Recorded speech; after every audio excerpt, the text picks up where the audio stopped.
plateforme excellente. C'est une plateforme excellente. Est-ce que quelqu'un, je ne vois pas ce que vous avez écrit, mais est-ce que quelqu'un peut mettre en commentaire, c'est une plateforme excellente. C'est une plateforme excellente. C'est une plateforme excellente. Vous savez, très souvent, on ne réalise pas ce que nous avons. On ne réalise pas ce que nous avons dans le monde où, de façon générale, les gens disent que c'est quand on a perdu quelque chose de précieux qu'on réalise qu'on avait quelque chose de précieux. On a coutume de dire qu'on réalise la valeur d'une chose que lorsqu'on l'a perdue. Et j'aimerais que vous puissiez réaliser que Ecophétique est une plateforme excellente. Est-ce que tu peux mettre en commentaire le nom de quelqu'un et dire tu es à la bonne place? Tu es au bon endroit pour grandir dans le prophétique, mais aussi grandir dans ta foi et dans les choses de l'esprit.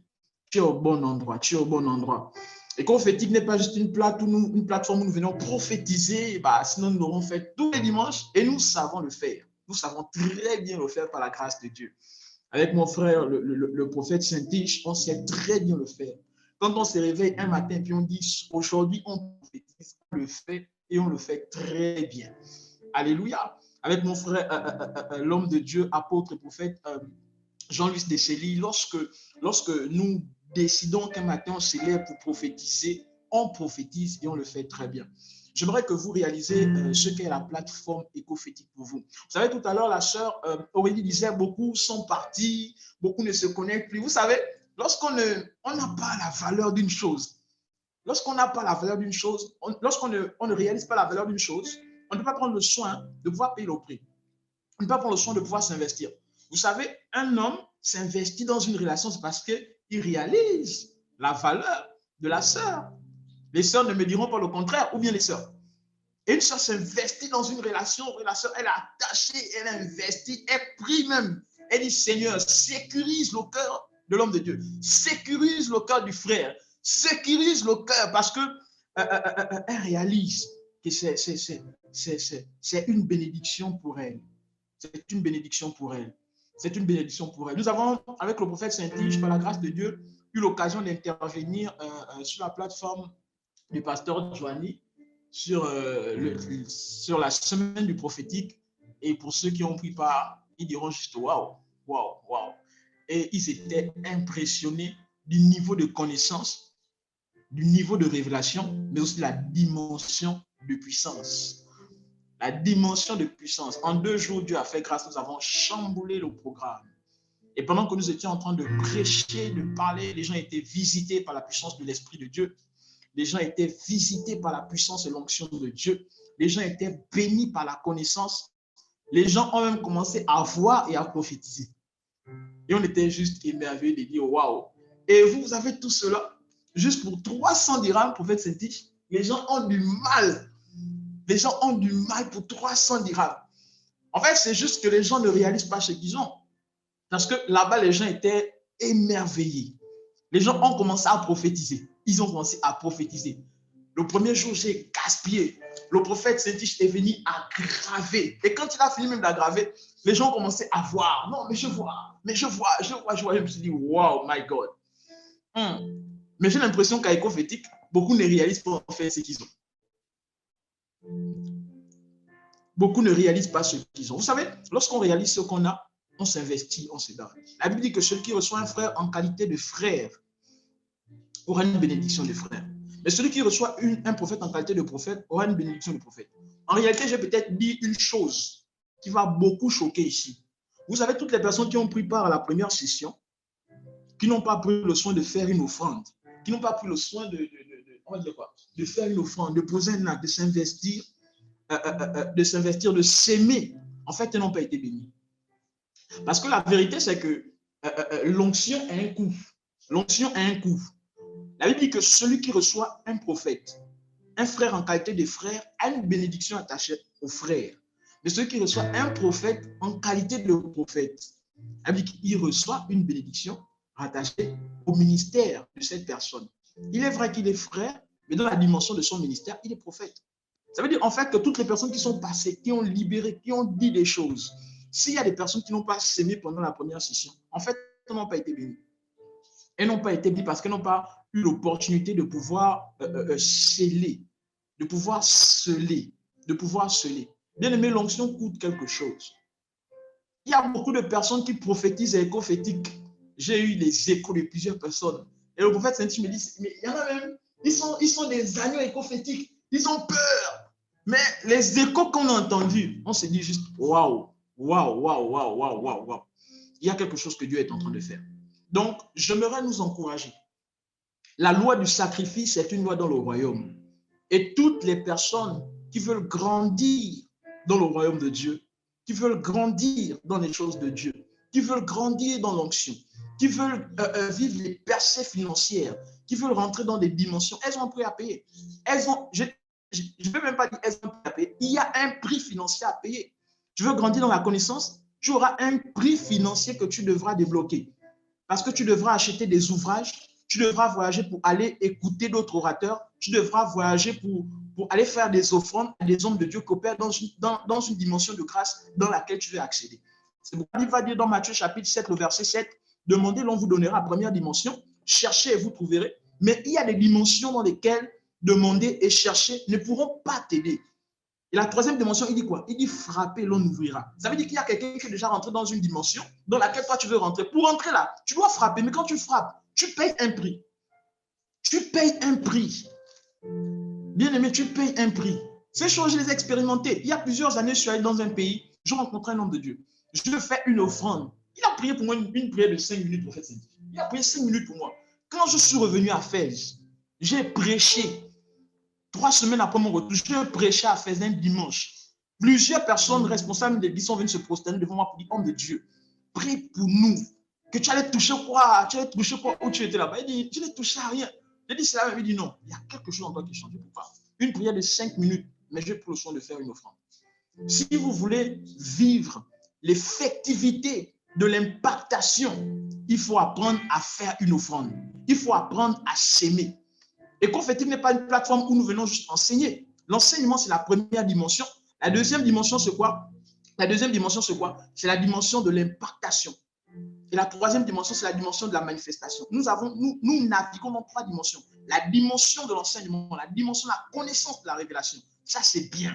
Il y a une deuxième dimension qui est l'impactation. La Bible va dire que Élie va jeter le manteau sur Élisée. Donc, ça veut dire qu'il va apporter une mesure d'impactation. Ce qui était sur lui, il a jeté. Et le prix qu'Élisée a fait, c'est quoi? Élisée allait faire une offrande. Et après avoir fait une offrande, il a décidé de suivre Élie. Et la troisième dimension, c'est quoi? C'est qu'on a vu maintenant Élisée dans quoi? Vivre la manifestation de la double portion de ce qui était sur Élie.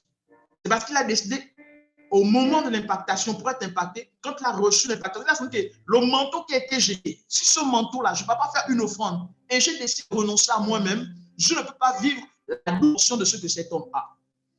Si vous voulez être béni, au-delà de tout, l'argent doit être un problème pour vous. L'argent doit être un problème pour vous. Si vous avez un problème avec les offrandes, vous auriez un problème pour évoluer dans le royaume. Le royaume, là, c'est ce qui régit la terre. Si tu veux évoluer, si tu veux percer sur la terre, tu as besoin de connaître les lois du royaume. Et l'une des plus grandes lois du royaume pour évoluer sur la terre, bien aimé, c'est la loi du sacrifice. Les sataniques sacrifient. En fin d'année, quand tu dois aller rendre grâce à Dieu, tu prends 2000, tu prends 150 dirhams, tu prends 200 dirhams. Toute une année, un franc-maçon, lui, c'est des vies qu'il donne. En fin d'année, il donne des vies pour l'année qui s'est écoulée, pour rendre grâce, mais il donne aussi des vies pour fortifier son hôtel pour l'année à venir pour qu'il prospère. Mais toi, tu donnes 200 dirhams. Tu es un ingrat spirituel devant Dieu. Tu es un ingrat spirituel devant Dieu. Tu dis, Seigneur, je veux que ce soit une année percée. Frère, 200 dirhams. Combien Dieu t'a donné en cette année? Tu prends 200 dirhams. Dieu t'a donné 150 000 dirhams. Tu ne prends même pas le 1/10 de ce que Dieu t'a donné pendant une année, venir à Dieu merci et pour consacrer cette année. Et tu dis, Seigneur, je veux une percée. Mais mon frère, la percée, comment tu fais pour vivre la percée? Si nous n'apprenons pas à payer le prix, nous ne pouvons pas vivre la gloire de Dieu. Impossible. Nous connaissons cette histoire dans le livre de 2 Chroniques. La Bible dit qu'ils étaient en train de dédicacer le temple. Et ils étaient en train de faire des offrandes. Ils sont montés dans une autre dimension d'offrande. Et quand ils sont montés dans une autre dimension d'offrande, La Bible dit que la gloire de Dieu est descendue et les sacrificateurs ont fui. Je me suis toujours posé la question. Les sacrificateurs, au niveau où ils étaient, avant de rentrer dans le temple, là, ils prenaient le soin de faire les libations. Ils prenaient le soin de faire des bœufs. Ils prenaient le soin de se purifier. Mais quelle est cette dimension de gloire qui a fait qu'ils puissent fuir? Et qu'est-ce qui a engendré cette dimension de gloire? Ils sont montés dans une autre dimension de sacrifice. Ça veut dire que là où ils étaient là, il y avait une gloire. Mais pour atteindre un autre niveau de gloire, ils avaient besoin de sacrifier encore plus. Et quand ils ont sacrifié plus, il y a une dimension de gloire qui est descendue, que malgré leur sanctification, ils ne pouvaient pas tenir. Malgré leur libation, ils ne pouvaient pas tenir. Ils ont fui. Tu veux vivre une autre dimension de gloire. Tu veux vivre un shift. Bien aimé, il y a plusieurs routes, mais la route par excellence, c'est le sacrifice. Nous voyons très souvent le prophète jouer tatou et autres, tout, on voit, il fait des choses. Moi, je vais vous donner un secret. J'ai observé cet homme depuis plusieurs années. Je comprends que tout ce que cet homme vit n'est pas fonction de ses jeûnes, de ses prières. Écoute, ton jeûne et ta prière ne pourront pas toujours te mener dans les choses dans lesquelles Dieu t'attend. Et on se rend compte qu'aujourd'hui, il est connecté à tel système. Non, il a compris l'importance des mentors. Et par rapport à ce que Dieu a mis en lui, il fait quoi? Il part faire des offrandes. En fait, quand il fait une offrande, il se connecte à un autel. Il rentre en fait dans une lignée. Dans une lignée. Ceux qui allaient faire une offrande à une personne qui n'a il commence à l'utiliser. La grâce qui repose sur cette lignée-là se manifeste dans sa vie et dans son ministère. Et on s'est dit, mais il a shifté. Mais il jeûne. Non, ce n'est pas le jeûne. Le monsieur s'est connecté au travers d'une offrande. Il a rendu ce témoignage concernant la voyance. Il dit, mais il ne voyait pas autre et tout. Il a décidé d'aller faire une offrande à un voyant. Il a donné des vestes, il a donné de l'argent, une forte offrande avec des vestes qui lui tenaient à cœur. Et l'homme de Dieu a prié peut-être pendant 5 minutes pour lui. Et on l'a vu opérer dans une dimension de voyance extraordinaire. A-t-il jeûné? Non. A-t-il prié? Non. A-t-il fait quoi? Simplement une offrande. Donc, s'il y en a qui ont décidé de ne plus se connecter parce que 300 dirhams étaient chers pour eux, je pense qu'ils n'ont pas compris en fait. Parce qu'au-delà de tes 300 dirhams, il y a des actes souvent que tu devras poser. Il y a des actes, vous savez, celui qui a du mal à sacrifier aura du mal à vivre la gloire de Dieu. Celui qui a du mal à sacrifier aura du mal à vivre la gloire de Dieu. Celui qui a du mal à sacrifier aura du mal à vivre la gloire de Dieu. Je me souviens, il y a quelques années, j'étais à l'église et là, j'avais reçu mon argent, j'avais tout épuisé, je n'avais plus rien, il me restait que 1000 dirhams pour rembourser à quelqu'un. Et quelqu'un sur la chair était en train de prêcher. Le message était tellement fort, le Saint-Esprit me dit, les 1000 dirhams que tu dois rembourser, tu dois rendre à cette personne. Tu dois faire une offrande. Il dit, non, ce n'est pas la voix de Dieu. Ça fait 2 mois que je dois quelqu'un 1000 dirhams, je dois rembourser. Dieu me dit, obéis. Je suis sorti, j'ai fui. Et avant de sortir du portail, Dieu m'a retenu par son esprit. Je me sentais tellement mal que je ne pouvais plus continuer. Je suis retourné et c'était dans une enveloppe. J'ai dit à la personne, bon, Dieu m'a mis à cœur de te remettre. Et vous savez ce qui s'est passé le lendemain à 6h? À 6h30, exactement le jour suivant, une personne m'appelle, me fait une offrande de 250 euros. 250 euros. Le lendemain à 6h30. 250 euros. Parce que j'ai pris le soin de faire une offrande. Parce que j'ai décidé d'obéir à la voix de Dieu. Il faudrait apprendre à sacrifier. Il faudrait apprendre à sacrifier. La vie, c'est une vie de sacrifice. Ce qui donne à Dieu aujourd'hui les nations, parce que Jésus dit, allez faire de toutes les nations des disciples, c'est parce que lui-même y est déjà allé, il a préparé le chemin, c'est parce qu'il s'est sacrifié. Il était sacrifice, mais aussi sacrificateur. Donc, si tu n'es pas prédisposé à offrir, ça voudrait dire que tu n'es pas éligible à la percée. Tu vivras certaines choses, mais je ne pense pas que tu vivras une certaine percée et une certaine plénitude. Mais là, je m'adresse à toi parce que je sais que tu es éligible. Et je suis convaincu d'une chose, c'est que Dieu va te bénir et tu prendras le soin de bénir le ministère, la plateforme. Mais aussi, selon que le Seigneur te donnera, tu prendras le soin de offrir, de sacrifier. Tu prendras le soin de sacrifier. Tu prendras le soin de sacrifier. Est-ce que quelqu'un à qui cette parole est adressée peut simplement dire Amen? J'aimerais voir vos Amen.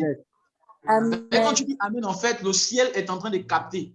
Le ciel est en train de capter. Parce que le jour où Dieu va te dire, Dieu t'aura envoyé 5000 dirhams et puis il te dira non, il faut faire une offrande au prophète Saint-Tiche parce qu'il doit aller passer ses vacances quelque part dans le Maroc ou bien hors du Maroc. faudrait pas que tu résistes à la voix de Dieu parce que Dieu va te rappeler, Dieu va en fait te rappeler ton amen d'aujourd'hui. Quand tu dis amen, tu dis oui Seigneur, j'accepte d'être soumis. Donc, le Seigneur va te rappeler ton amen là, ton amen que tu es en train de mettre là, Dieu va te rappeler ça. Amen, amen. Que le Seigneur nous bénisse, que le Seigneur nous bénisse. C'était vraiment cette parole par laquelle je voulais commencer pour nous encourager. Et ce soir, nous allons aborder quelque chose qui me tient énormément à cœur. Le prophète dit, ce sont des vérités, man of God. Que le Seigneur puisse nous aider. Nous avons très souvent des difficultés avec l'argent. Mais je pense que Dieu, lorsqu'il veut beaucoup nous donner, il nous amène à beaucoup sacrifier aussi. Et je suis convaincu que Dieu nous aidera à grandir dans le sacrifice. Donc, je voudrais nous encourager, nous bénir ce soir au travers d'un thème assez particulier, la filiation spirituelle. La filiation spirituelle. Est-ce que quelqu'un peut dire avec moi filiation spirituelle? En commentaire, filiation spirituelle. La notion de filiation spirituelle. Alléluia. La notion de filiation spirituelle. Filiation spirituelle. Voyez-vous, dans le royaume dans lequel nous sommes, la Bible nous enseigne la chose suivante. La Bible nous enseigne la chose suivante. La Bible dit dans le livre de Matthieu chapitre 6, verset 33, « Cherchez premièrement le royaume et sa justice, et toutes choses vous seront données par-dessus tout. » Cherchez premièrement le royaume et sa justice. Ce passage est un fondement très important dans ma foi, et je pense qu'il doit être de même capital pour notre foi à tous, parce qu'il révèle des vérités profondes. Le royaume, c'est Christ, mais la justice, c'est l'ensemble des lois, l'ensemble des principes, l'ensemble des fondements qui régissent le royaume de Dieu.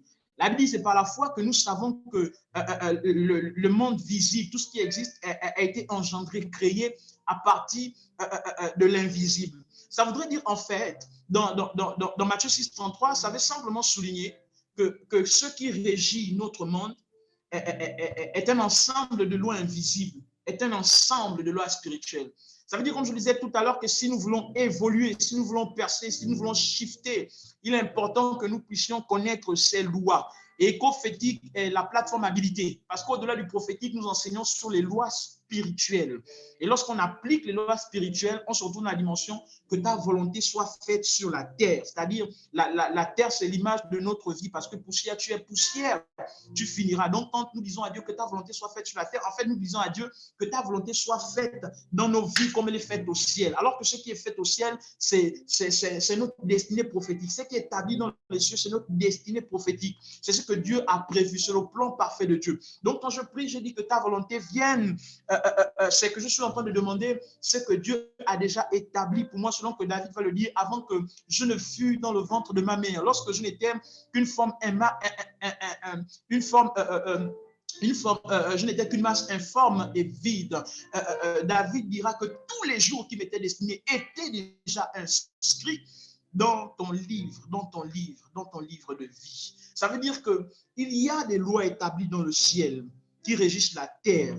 Et lorsque nous voulons percer et évoluer, nous avons besoin premièrement de connaître ces lois et deuxièmement de pouvoir les appliquer. Et au nom de ces lois, j'ai parlé tout à l'heure de la loi du sacrifice, en bref, il peut y avoir plusieurs lois. Il y a la loi de l'obéissance, il y a la loi de la prière, il y a la loi de la connaissance, il y a la loi, on va dire quoi, la loi du pardon, la loi de l'amour. Il y a plusieurs lois. Mais ce soir, je voudrais parler d'une loi particulière, la loi de la filiation spirituelle.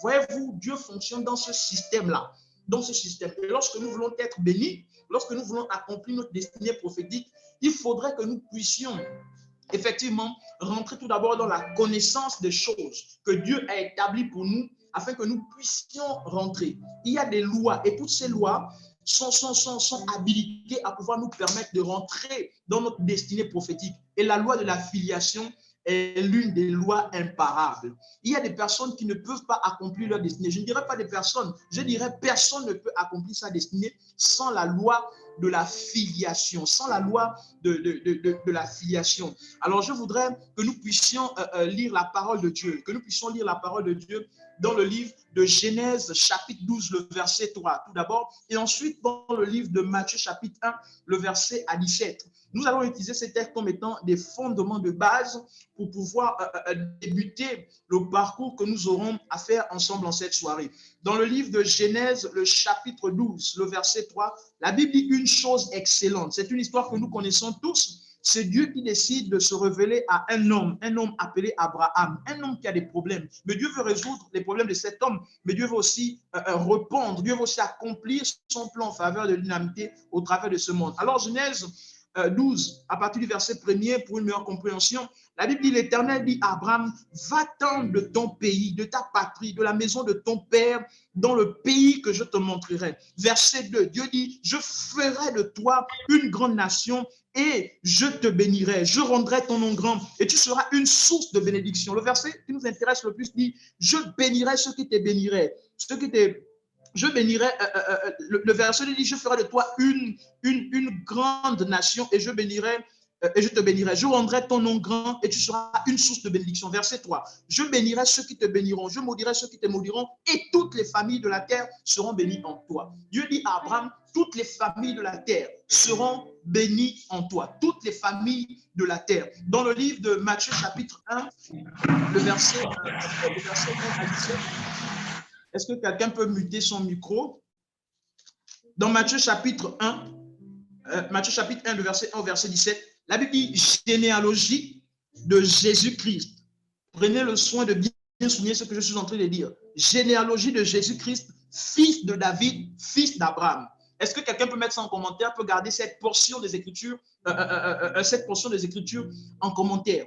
Généalogie de Jésus-Christ, fils de David, my God, fils d'Abraham. Le verset 2 dit, Abraham engendra Isaac, Isaac engendra Jacob et ses frères, engendra Judas et ses frères. Judas engendra Tamar, Tamar, Pharès et Zara. Pharès engendra Esrom, Esrom engendra Aram. Le verset 4 dit, Aram engendra Aminabad, Aminabad engendra Naisson, Naisson engendra Salmon, Salmon engendra Boaz de Rahab, Boaz engendra Obed de Ruth.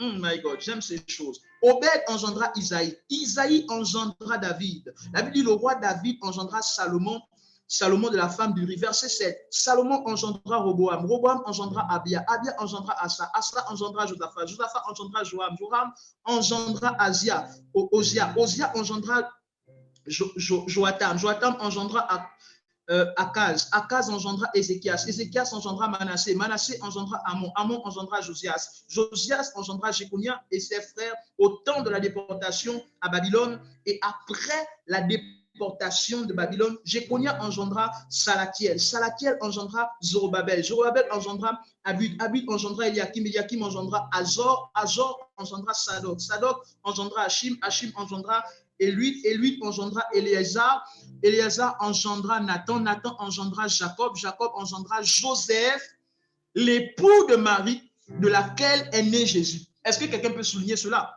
Le verset 16, Jacob engendra Joseph, l'époux de Marie, de laquelle est né Jésus, qui est appelé le Christ. Et le verset 17 dit, il y a donc 14 générations depuis Abraham jusqu'à David, 14 générations depuis David jusqu'à la déportation et 14 générations de la déportation jusqu'à Christ. Donc, quand nous voyons cette histoire ici, il y a deux faits qui sortent. Il y a deux réalités spirituelles qui sortent. Quel que soit ce que nous sommes, quel que soit ce que nous voulons, quelle que soit la destinée que nous avons besoin de filiation. Le verset de Genèse chapitre 12, verset 3 souligne la chose suivante. Dieu dit à Abraham, je bénirai ceux qui te béniront et je maudirai ceux qui te maudiront. La Bible dit, et toutes les familles de la terre seront bénies en toi. Ça veut dire que, quelle que soit la famille de la terre qui veut être bénie, elle a besoin d'être en connexion avec Abraham. Parce que Dieu, en fait, a béni Abraham. Et ça voudrait dire que Dieu dit toutes. Quand on dit tout, ça veut dire qu'il n'y a pas d'exception. Ça veut dire qu'il n'y a pas d'exception. Donc, si une famille de la terre veut être bénie, elle a besoin d'être bénie en Abraham. Et quand je parle d'être bénie en Abraham, elle a besoin de passer par Isaac ou encore par un autre chemin. Parce qu'Abraham a eu plusieurs enfants.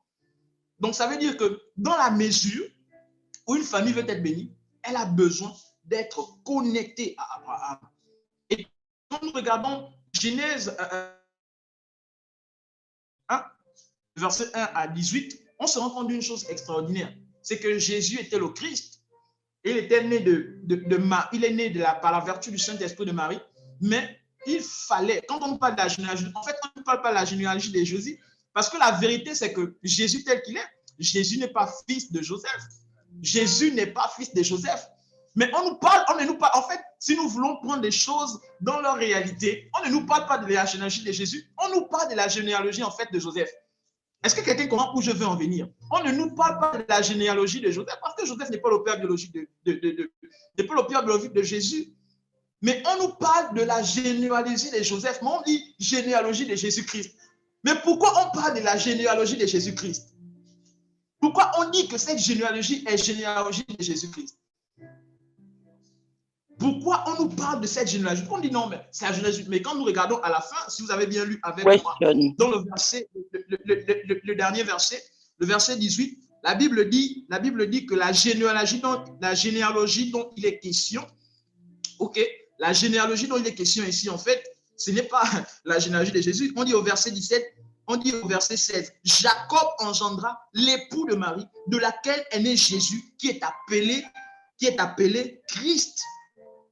Qui est appelé Christ. Donc, en fait, ce n'est pas la généalogie de Jésus, c'est la généalogie de Joseph. Donc, quand nous prenons ces deux textes de base, nous nous rendons compte que la loi de la filiation est capitale pour quiconque veut accomplir sa destinée. Et quand nous parlons de filiation, s'il faudrait le définir de façon basique et fondamentale, nous parlerons de connexion. Nous parlerons de connexion. Le dictionnaire donne comme définition de filiation comme étant un lien de parenté qui unit effectivement un enfant à son père ou à sa mère, ou encore une forme de succession. Ça veut dire quelque chose qui sont issus des autres. Ok?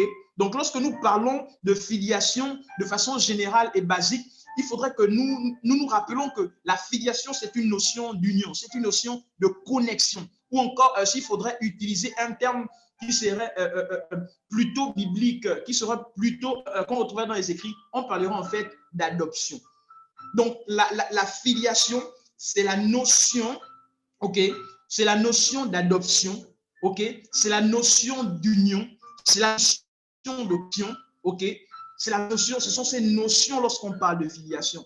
Et comme je le disais tout à l'heure, lorsque nous voulons accomplir notre destinée, nous avons besoin de pouvoir rentrer dans une filiation. Nous avons besoin de rentrer dans une connexion. Nous avons besoin de rentrer dans une adoption. Aujourd'hui, lorsque nous parlons de ce principe, peut-être beaucoup ne comprennent pas de quoi je suis en train de parler, mais en fait, Dieu avait déjà établi le principe. Parce que quand Dieu se révèle à Abraham dans le livre de Genèse, il dira à Abraham la chose suivante, il révèle à Abraham deux dimensions de sa prospérité, de sa postérité. Il dit, la première sera comme quoi il va parler des étoiles dans le ciel, et il va parler de la poussière de la terre. La poussière de la terre, c'est l'image de ceux-là qui sortiront de lui. Mais ceux qui viennent du ciel, ce n'est pas ceux qui sortiront naturellement de lui, mais c'est en fait ceux qui viendront, on va utiliser le terme, qui viendront en fait se greffer à lui afin d'être bénis. C'est pourquoi dans Galates, on parle en fait de la bénédiction d'Abraham. Mais qui peut avoir part à la bénédiction d'Abraham? Ce sont les personnes effectivement qui viendront se greffer à Abraham, qui viendront se greffer. Ce sont ces personnes qui auront en fait part. Ça veut dire que ces personnes qui voudront rentrer dans cette bénédiction-là, qui voudront rentrer dans cette promesse que Dieu a eu à libérer Abraham, elles auront besoin en fait de faire un avec Abraham. C'est là où nous parlons d'adoption ou encore de filiation. Parce que toutes ces personnes qui ne feront pas un avec Abraham ne peuvent pas hériter. Parce que lorsque Dieu bénit un homme, ok? Et lorsque des hommes se connectent à cet homme qui est une source, ces personnes vivent naturellement quoi? Elles vivent naturellement les promesses que Dieu avait dit à Abraham. Naturellement les promesses que Dieu avait dit à cette personne. C'est pourquoi lorsque vous êtes prophétique, par exemple, vous allez tous prophétiser. Et vous prophétisez, ils prophétisent même tous, prophètes sont tous. Pourquoi? Parce qu'en fait, il y a une alliance qui est rattachée au prophète. Certainement, Dieu a dit toutes les personnes. My God, je ne parle même pas d'alliance, je ne parlerai même pas d'alliance, je parlerai des principes spirituels. Le psaume 133 dit la chose suivante: il est doux et agréable pour des frères de demeurer ensemble. OK? Et quand nous parafrasons la suite de ce passage, la Bible dit quoi? La Bible dit que c'est comme l'huile répandue sur la tête d'Aaron qui descend sur sa barbe, sur le pan de ses vêtements. C'est là. Donc, ça veut dire que s'il y a une huile sur la tête du leader des prophétiques qui coule, ça veut dire que cette huile coule sur toi. Tu veux, tu ne veux pas, tu prophétises. Parce que lorsque tu décides d'accéder à l'écophétique, en fait, tu t'affilies à l'onction de l'homme de Dieu. Tu te connectes à l'homme de Dieu. Et parce que tu te connectes à lui, tu veux, tu ne veux pas, tout ce qui est rattaché comme promesse à sa vie affecte aussi ta vie. À cause de quoi? La loi de la filiation. À cause de la loi de la filiation. Tu peux, tu veux, tu veux pas, tu vas prophétiser. Ce n'est pas une question, non, mais je jeûne, je prie. Écoute, ce n'est pas la bonne question de ça. Ce n'est pas d'abord de ça dont il est question. C'est d'abord une question de loi et de principes spirituels. Tu es sous, effectivement, la connexion d'un apôtre. Tu vas fonctionner comme ça. Si c'est un homme que Dieu utilise dans la délivrance, toi aussi, tu vas voir. C'est une question d'huile et de principe. Amen. Donc, avant même de parler du fait que tu as affilié d'abord les promesses, le principe est d'abord établi. Le principe est d'abord établi. Ça veut dire qu'il y a une huile à cause du principe. Tu te retrouves dans une filiation et Dieu te bénit. Souvent, tu vis des bénédictions, mais je ne comprends pas. Dieu me bénit financièrement depuis que je suis écophétique. Non, mais il y a une promesse de grâce financière sur la vie de l'homme de Dieu. Tu ne fais que bénéficier. Pourquoi? Parce que tu as décidé simplement de venir. Tu te retrouves mais dans le monde des esprits. Je commence à voir des choses. Je ne comprends pas. Je comprends la parole autrement. Maintenant, j'ai des révélations. Écoute, ce n'est pas ta consécration, laisse-moi te le dire. Ce n'est même pas le fait que tu pries beaucoup. C'est le fait que tu es simplement venu t'affilier quelque part. Et tu as commencé à vivre simplement les bénéfices de ces choses. Pourquoi lorsque Israël était en train de crier dans le livre d'Exode chapitre 2, la Bible ne dit pas que la Bible, les cris sont montés, mais quand les cris montent, Dieu se souvient des cris. Dieu se souvient d'Abraham, d'Isaac et de Jacob. Mais pourquoi Dieu ne se souvient pas d'eux? Dieu ne se souvient pas de pourquoi? Parce qu'ils sont affiliés. C'est-à-dire que quand ils crient là, Dieu regarde comme ça, il regarde qui? Quand ils crient, ces hommes sont en train de crier, mais on en a marre, c'est dur, c'est compliqué, pourquoi la vie est comme ça? Dieu se souvient de qui? Dieu dit Isaac, Abraham, Isaac, Jacob. Pourquoi? Parce qu'ils sont rentrés dans les promesses de ces hommes. Parce qu'ils sont rentrés dans la lignée. Parce qu'ils sont descendants de ces hommes. Ça veut dire que quand ils crient, Dieu se souvient. Et c'est la même chose qui s'est produite avec Agar. J'ai eu du mal à comprendre ces choses jusqu'à ce que l'Esprit de Dieu me le dise. Dieu demande à Agar de partir selon que Dieu, Abraham demande à Agar de partir selon que Dieu prend le soin de pouvoir l'en inspirer. Mais il arrive que, il arrive à un moment donné du parcours qu'ils n'ont plus d'eau. Et Agar s'inquiète parce que l'enfant va mourir. Agar commence à pleurer. La Bible dit, quand Agar a commencé à pleurer, rien ne s'est produit. Mais quand l'enfant a commencé à pleurer, quelque chose se produit.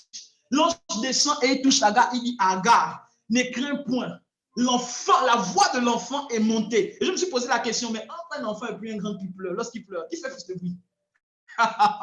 Qui fait plus de bruit en fait? Naturellement, c'est le grand. Parce que c'est le grand, il va pleurer des pleurs voilà, les pleurs des grands. Comprenez ce que je veux dire? Il va pleurer des pleurs des grands. Vous-même, vous connaissez quand un grand pleure. Quand un grand affecté et puis il pleure, il est vraiment touché. Mais il a mal. C'est un peu comme Agar, voir son enfant mourir. Elle avait mal. Je suis qu'elle criait, elle pleurait, elle se lamentait. Mais quand l'enfant a commencé à pleurer, l'ange descend, il dit la voix de l'enfant est montée. Pourquoi la voix de l'enfant est montée? En fait, ce n'est pas la voix de l'enfant qui est montée. Lorsque la voix est montée, l'enfant a commencé à pleurer. My God, c'est la voix d'Abraham qui est montée. C'est la voix d'Abraham. Pourquoi? Parce que l'enfant était affilié à Abraham. Et parce qu'il y avait des promesses qui reposaient sur Abraham, qui reposaient sur la postérité d'Abraham. Cet enfant ne pouvait pas périr. Ça veut dire que toutes les fois où Ismaël pleure, Dieu dans les cieux entend qui? Dieu entend Abraham. Il dit, je ne peux pas le laisser tomber. Il n'est pas peut-être chrétien, il n'est pas peut-être juif, mais il est descendant d'Abraham. Et Dieu dit, je dois intervenir. La notion d'affiliation. La notion de filiation. Vous voulez accomplir ce que Dieu a établi pour vous? Vous voulez accomplir, vous voulez opérer dans la dimension de la puissance de Dieu? Vous voulez jouir des promesses de Dieu? Vous avez besoin de rentrer dans la notion de la filiation. Jésus tel qu'il était dans sa dimension, Jésus s'est rendu compte que, Dieu s'est rendu compte, voilà le contexte, Dieu a cherché dans tout Israël. Il a cherché dans tout Israël. Il s'est rendu compte, mais il doit descendre où? Jésus doit descendre où? Et il a regardé. Il dit non, en fait, Jésus doit être sacrificateur, parce qu'il va rentrer pour s'offrir, selon que Hébreu le dit, ok, en tant que sacrificateur, mais aussi en tant que sacrifice. Donc, il faudrait qu'il soit d'une lignée de sacrificateurs, d'une part. Et d'autre part, il faudrait qu'il soit une lignée de rois, selon les promesses que Dieu a faites à Abraham. Parce qu'il est écrit que le Shiloh d'Israël va sortir de Juda, mais bien plus qu'il va être descendant de David, celui qui va être sur le trône éternellement. Et là, Dieu sillonne. Il se rend compte qu'il y a un featuring. Est-ce que quelqu'un peut directement featuring? Il y a un featuring. Mais le featuring là, c'est pas trop ça. Il y a un featuring. Et Dieu est en train de regarder. Il dit non, mais si je prends le soin d'envoyer chez un Lévi, mais si je l'envoie chez un Lévi, en fait, chez les Juifs, l'enfant n'appartient pas à la mère, mais l'enfant appartient au père. Ça veut dire que même si la femme, l'homme est Lévi, ça veut dire que si l'homme est Lévi et si la femme, en fait, elle est de Juda, ça veut dire en fait que ça ne peut pas passer. Parce qu'en fait, l'enfant appartient au père. OK? Donc, ça veut dire que même s'il y a adoption, ça ne peut pas passer. Donc, qu'est-ce que Dieu fait? Dieu l'envoie dans une famille où Marie est de Lévi. Une famille où Marie est de Lévi. Et parce que Marie est de Lévi, il la connecte à un sacrificateur. Marie a un parent qui est sacrificateur. Elle a un parent qui est sacrificateur, qui s'appelle Zacharie, avec sa tante Élisabeth. Donc, qu'est-ce qu'elle fait? Elle dit non. Comme elle est lévite là, et puis il y a un petit coin là, ils ont un enfant qui va venir là-bas, lui sera sacrificateur. Lui déjà, à cause de son père, naturellement, il sera sacrificateur. Il s'appellera Jean-Baptiste. Donc, on commence à donner des instructions, parce que ce monsieur-là va ouvrir le ciel sur Jésus. Et maintenant, on regarde comme ça, on dit, mais Marie, elle est connectée à un monsieur qui s'appelle Joseph. Et quand on regarde un peu la généalogie de Joseph, on se rend compte que Joseph, en fait, est un descendant direct de David. Donc, qu'est-ce que Dieu dit? Dieu dit, comme le Shiloh doit venir là-bas, qu'est-ce qu'on fait? On utilise quoi? La notion de filiation spirituelle.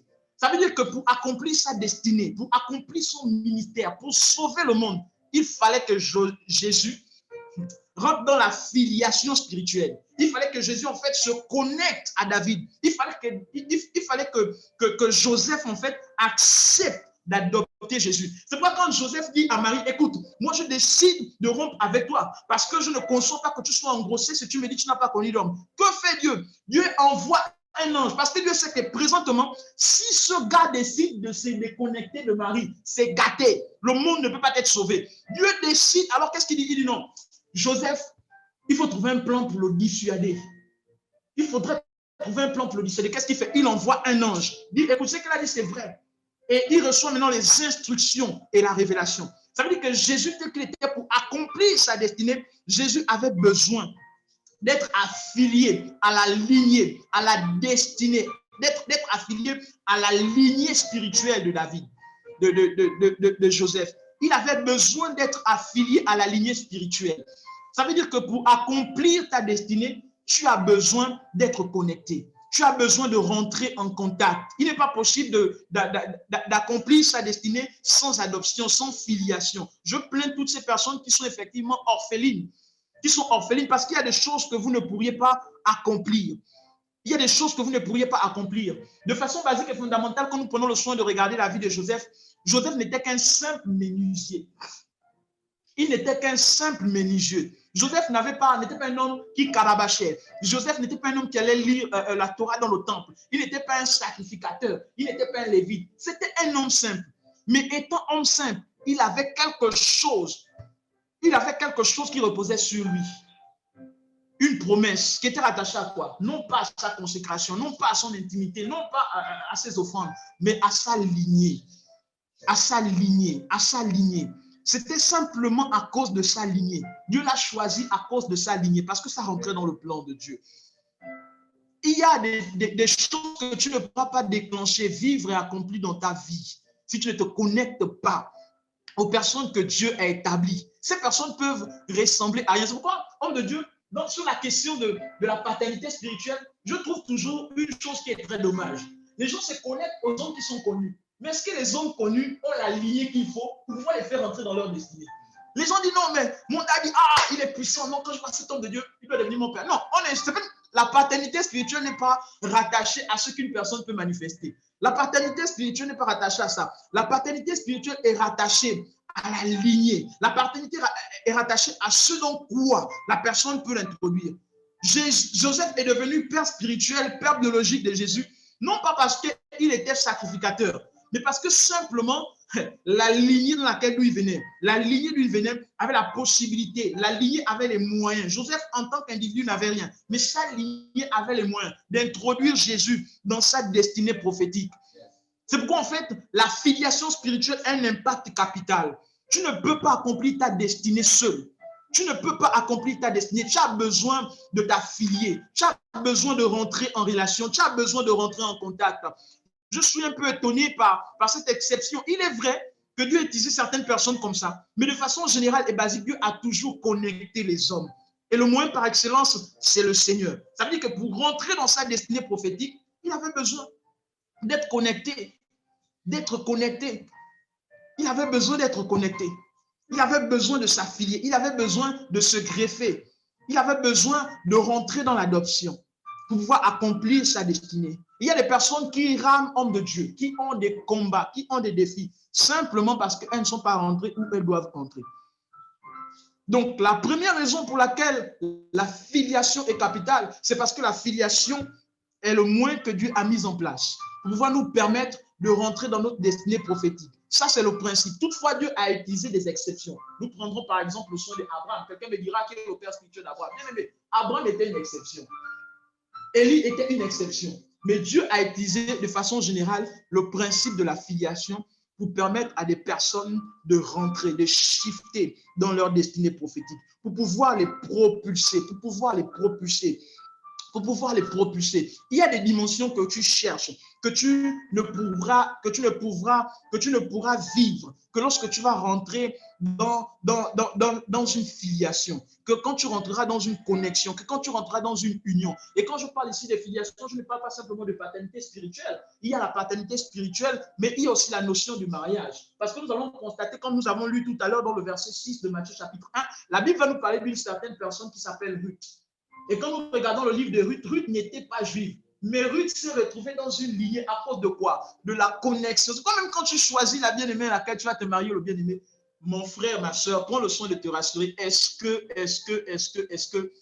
la personne a les moyens nécessaires pour pouvoir t'introduire où tu veux partir? Est-ce que la personne a ce qu'il faut pour pouvoir t'introduire? Elle a été introduite dans une lignée à cause de quoi? À cause du fait qu'elle est rentrée en contact. Avec quoi? Avec Boaz. Mais en fait, la vérité, c'est qu'elle n'est pas rentrée en alliance avec Boaz. Elle est rentrée en alliance avec Naomi. Elle a dit à Naomi, ton Dieu sera mon Dieu. Ça veut dire que l'apparence sur la question de la filiation, ce n'est pas une question de dawa. C'est une question de révélation. Lorsque les deux, Orpa a décidé que non, elles étaient en train de prier, tu parles, nous aussi on parle. Elles ont dit, je vous en supplie, s'il vous plaît. Nous sommes dans Ruth chapitre 1er. Je vous en supplie, restez. Mes enfants sont morts. Ça va créer trop de troubles, s'il vous plaît, restez. Écoutez, tout. Orpa a dit, bon, maman, écoute, hein, c'est vrai, on a trop souffert. Non, au fond, je ne voulais pas venir avec toi. Voilà, il faut partir. Et Ruth a décidé. Ruth a dit, non, où tu pars, j'irai. Où tu seras, je serai. Ta nation sera ma nation. Ton Dieu sera mon Dieu. Ah, my God. La phrase qui a fait toute la différence. Ton Dieu sera mon Dieu. Elle est rentrée dans une filiation. Et quand elle est partie, elle était célibataire. Mais 6 mois plus tard, quelque chose se produit. Quand on a regardé Naomi, Naomi n'avait plus de forme. Naomi n'avait plus quelque chose de bon et de grand. Mais quand elle est retournée, Naomi avait des parents qui étaient riches.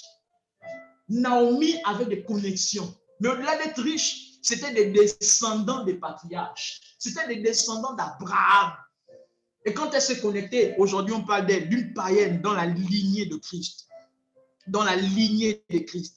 Vous savez, l'une des choses qui peut nous permettre d'être distingués même dans la vie, c'est effectivement cette notion. Naomi a été distinguée. Elle est quittée de pauvre, de précaire d'où elle était Ruth, de pauvre, de précaire. Elle allait dans les champs pour prendre des bouts de maïs pour pouvoir s'en sortir. Mais à cause du fait qu'elle était connectée à Naomi, elle est rentrée en contact avec Boaz et sa vie a shifté. Prophète, il y a des gens, souvent tu les regardes, ces personnes en fait, elles ne ressemblent à rien. Mais quand elles se marient, tu sens une gloire. Tu sens une gloire, tu sens que, mais en fait, tu sens qu'ils ressemblent à l'argent. Tu vois la personne commence à s'éclore, la personne commence à avoir une gloire. Tu sens que la personne n'a pas quelque chose financièrement, mais elle a quelque chose qui attire l'argent. Elle a quelque chose qui amène des opportunités. Simplement parce qu'elle s'est connectée à qui? Avec une personne qui est d'une lignée particulière, qui est d'une lignée de patriarches, qui est d'une lignée de sacrificateurs, qui est d'une lignée de sacrificateurs, d'une lignée de personnes dignes, d'une lignée de personnes qui ont des promesses sur eux. Naomi ne savait pas qu'elle pouvait l'introduire dans quelque chose.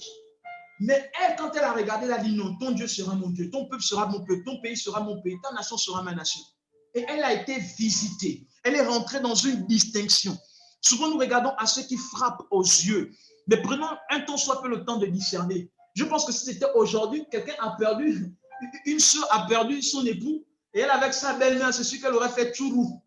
Elle aurait dit à sa belle-mère, mais écoute, c'est vrai, ton fils là, ah bon, Dieu a fait, on s'est marié, et puis la Bible dit selon Romains 7 qu'un homme est lié à une femme aussi longtemps qu'ils sont vivants. Mais là, ton fils est mort, et aujourd'hui, je pense que c'est bon, maman, c'est vrai, et tout. Ah, mais en plus, tu n'as rien. Bon, maman, en tout cas, que Dieu te bénisse, moi aussi, j'ai cherché ma vie. Mais Ruth a pris le soin de regarder. Et Ruth a pu être distinguée par la suite. Ruth a pu être distinguée par la suite. Ruth a pu expérimenter non seulement la gloire, mais aujourd'hui, on parle de Ruth dans la généalogie de Jésus. Dans la généalogie de Jésus. Il y a certaines distinctions qui viendront que par le mariage. Il y a des personnes qui vont jeûner, qui vont prier, qui vont tout faire. Mais Dieu a décidé de les bénir au moins de la filiation par la notion par la notion de l'union du mariage. Par la notion de l'union du mariage. Dieu va les sortir des situations. Dieu va les connecter à des frères. Dieu va les connecter à des sœurs. Peut-être que l'apparence n'auront rien, mais après le mariage, on va constater un shift. On va constater une gloire. On va constater la main de Dieu. Sans cela, selon le prophète que je reçois des témoignages, il y a des frères qui ne travaillent pas.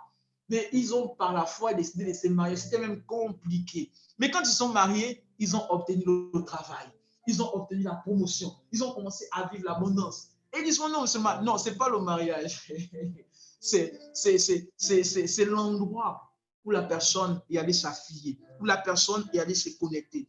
La filiation spirituelle peut être aussi un moyen qui nous permet de vivre des délivrances.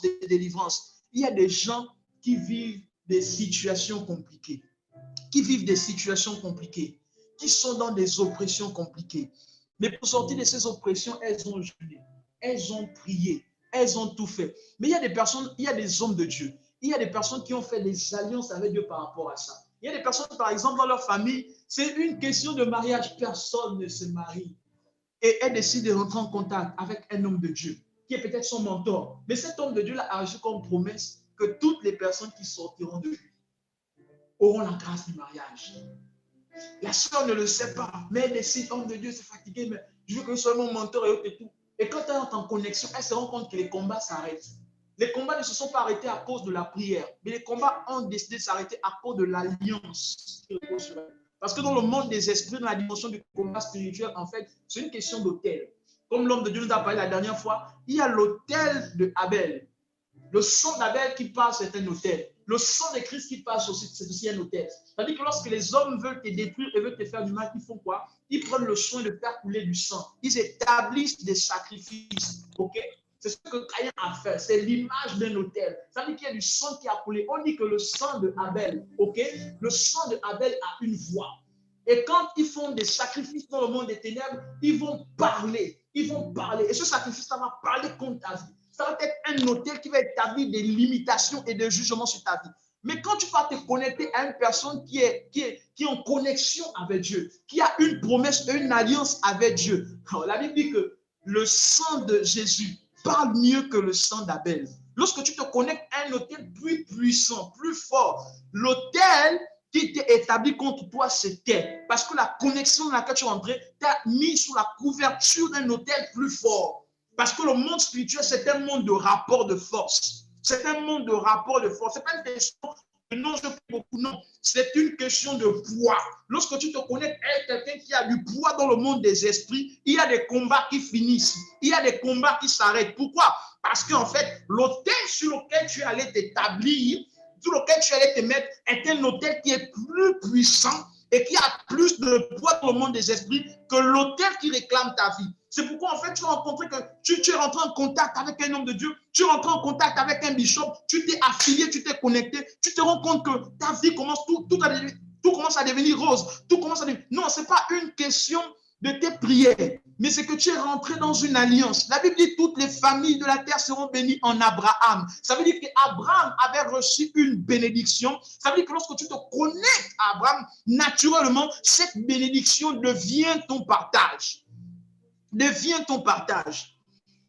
La délivrance. Israël a crié. Exode 22, versets 23 à 24. Ils ont crié. La Bible dit que Dieu s'est souvenu d'Abraham. Dieu s'est souvenu d'Isaac. Dieu s'est souvenu de Jacob. Lorsque tu rentres en filiation, il y a certains combats qui s'arrêtent.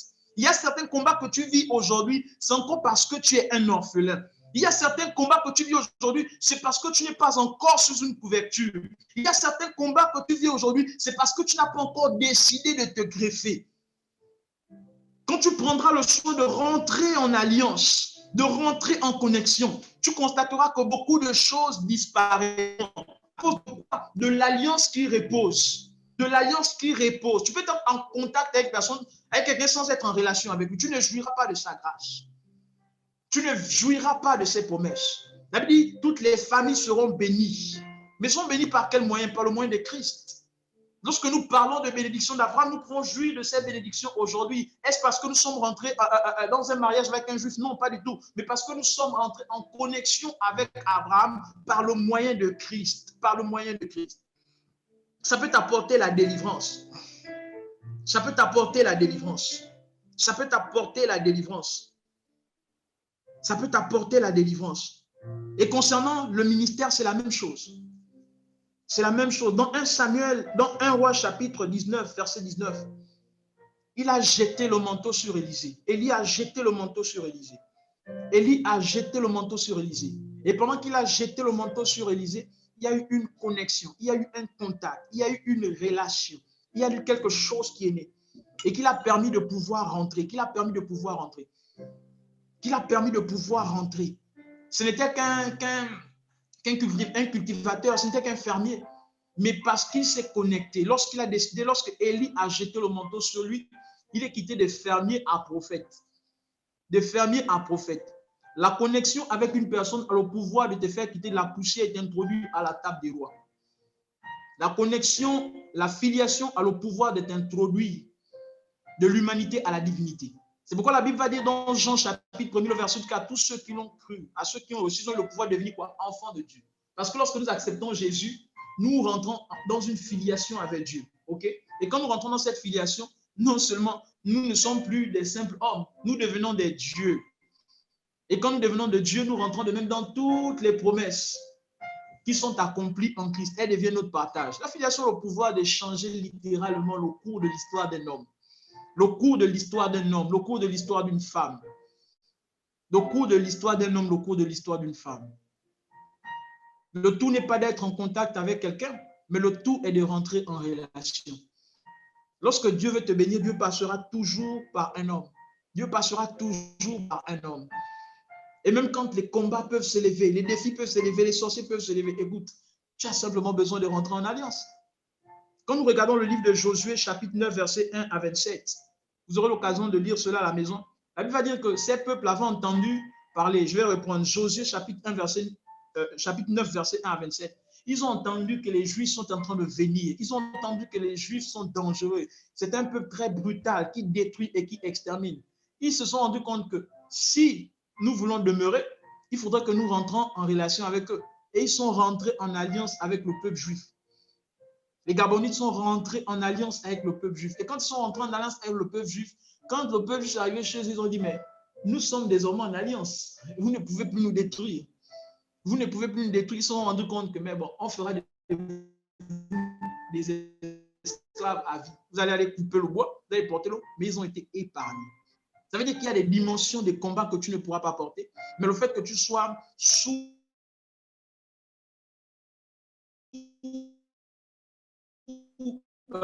tu ne les vivras plus, tu ne les vivras plus. Il y a des combats qui se présenteront à toi, tu ne les vivras plus. Pourquoi tu ne les vivras plus? Parce que simplement, tu es sous une couverture. Parce que c'est simplement sous un ensemble de choses. Le fait que nous soyons en Christ aujourd'hui, le fait que nous soyons en Christ aujourd'hui fait que nous ne vivons plus certaines choses comparées aux païens. Pourquoi? Parce que à cause de Jésus qui a donné sa vie, Jésus qui a bâti un hôtel puissant par sa mort, Jésus qui a payé le prix pour nous, il y a certaines choses que sans effort, nous obtenons. Pourquoi? Parce que nous sommes en Christ. Nous avons décidé effectivement de nous affilier à Dieu par le moyen de Christ. Donc, il y a certaines choses que nous ne vivrons plus, que nous ne rencontrerons plus, sauf si nous décidons nous-mêmes de les vivre. Mais sinon, à cause du fait que nous sommes rentrés en relation, en fait, à cause du fait que nous avons été adoptés par le Père, par le moyen de Christ, il y a certaines choses que nous ne vivons plus. Il y a certaines choses que nous ne vivrons plus. Il y a certaines choses que nous ne rencontrerons plus. Et certainement, quelqu'un se demande ce soir, ah, mais homme de Dieu, comment fait-on pour rentrer en contact? Comment fait-on pour rentrer en relation? Il faudrait comprendre qu'aujourd'hui, on ne rentre pas en relation sur une question de coup de tête parce que c'est une question de destinée. Parce que c'est une question de destinée, c'est une question de vie. Quand on regarde Matthieu chapitre 1, le verset 18 à 20, on se rend compte ici que c'est Dieu qui a permis qu'ils soient en relation par le mariage. La Bible dit effectivement dans ce passage, voici de quelle manière arriva la naissance de Jésus. Marie, sa mère, ayant été fiancée à Joseph, se trouva enceinte par la vertu du Saint-Esprit avant qu'ils n'eussent habité ensemble. La Bible dit Joseph, son époux, qui était un homme de bien et qui ne voulait pas la diffamer, se proposa de rompre avec elle secrètement. Donc, on se rend compte ici que Dieu avait permis leur rencontre.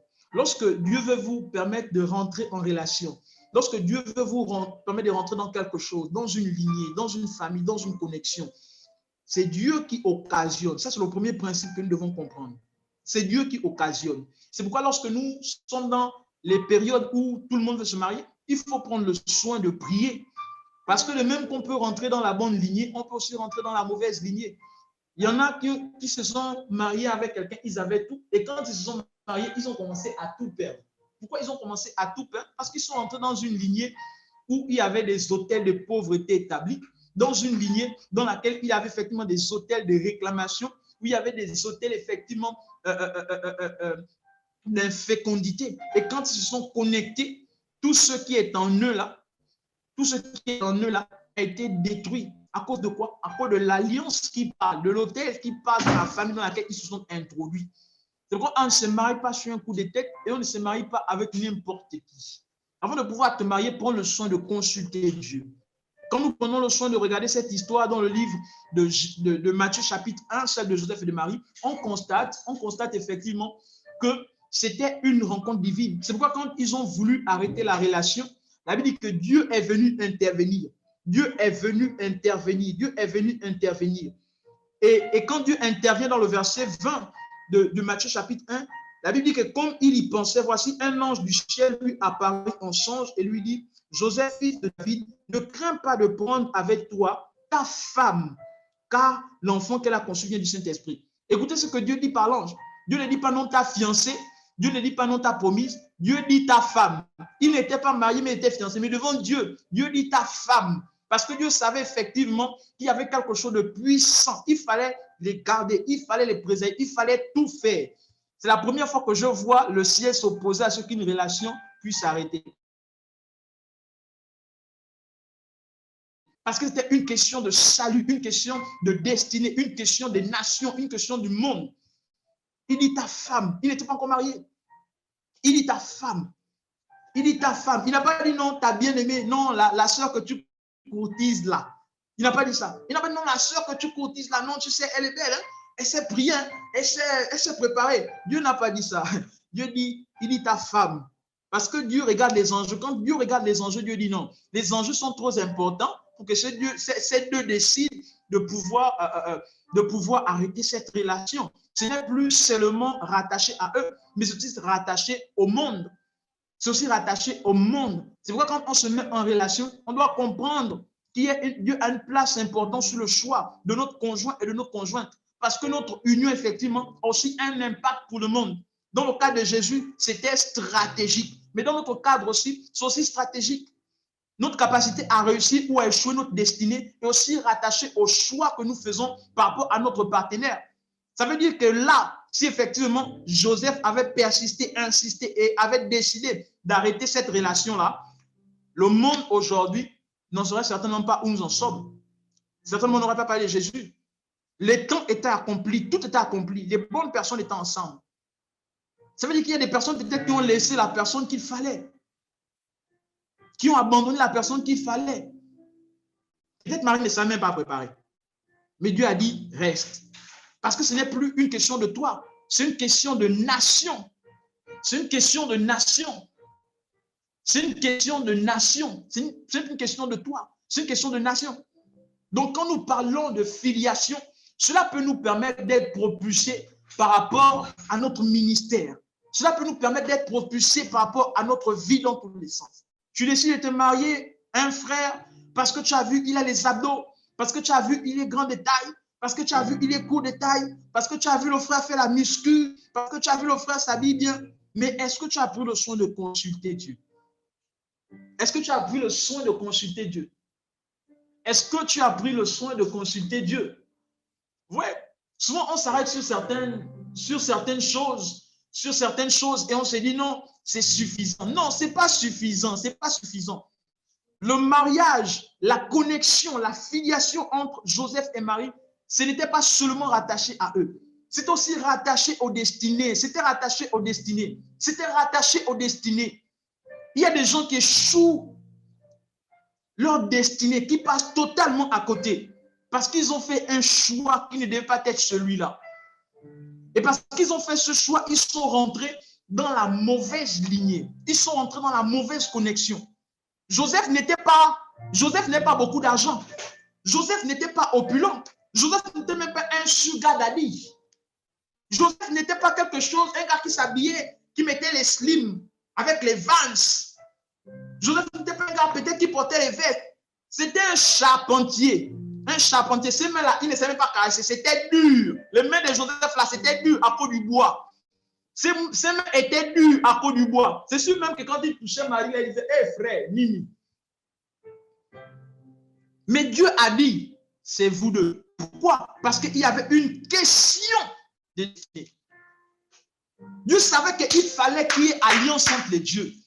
Il fallait qu'elle rentre. L'autre vient en tant que lévite, l'autre vient en tant que roi. Ce qui va naître, c'est roi et sacrificateur. Il fallait. De dire, ah non, mais ce frère, je l'aime bien, mais il est un peu trop mongol, il n'est pas costaud, et autres et tout. Tu regardes à ça, mais est-ce que tu sais ce qui est derrière? Est-ce que tu sais ce qui est derrière?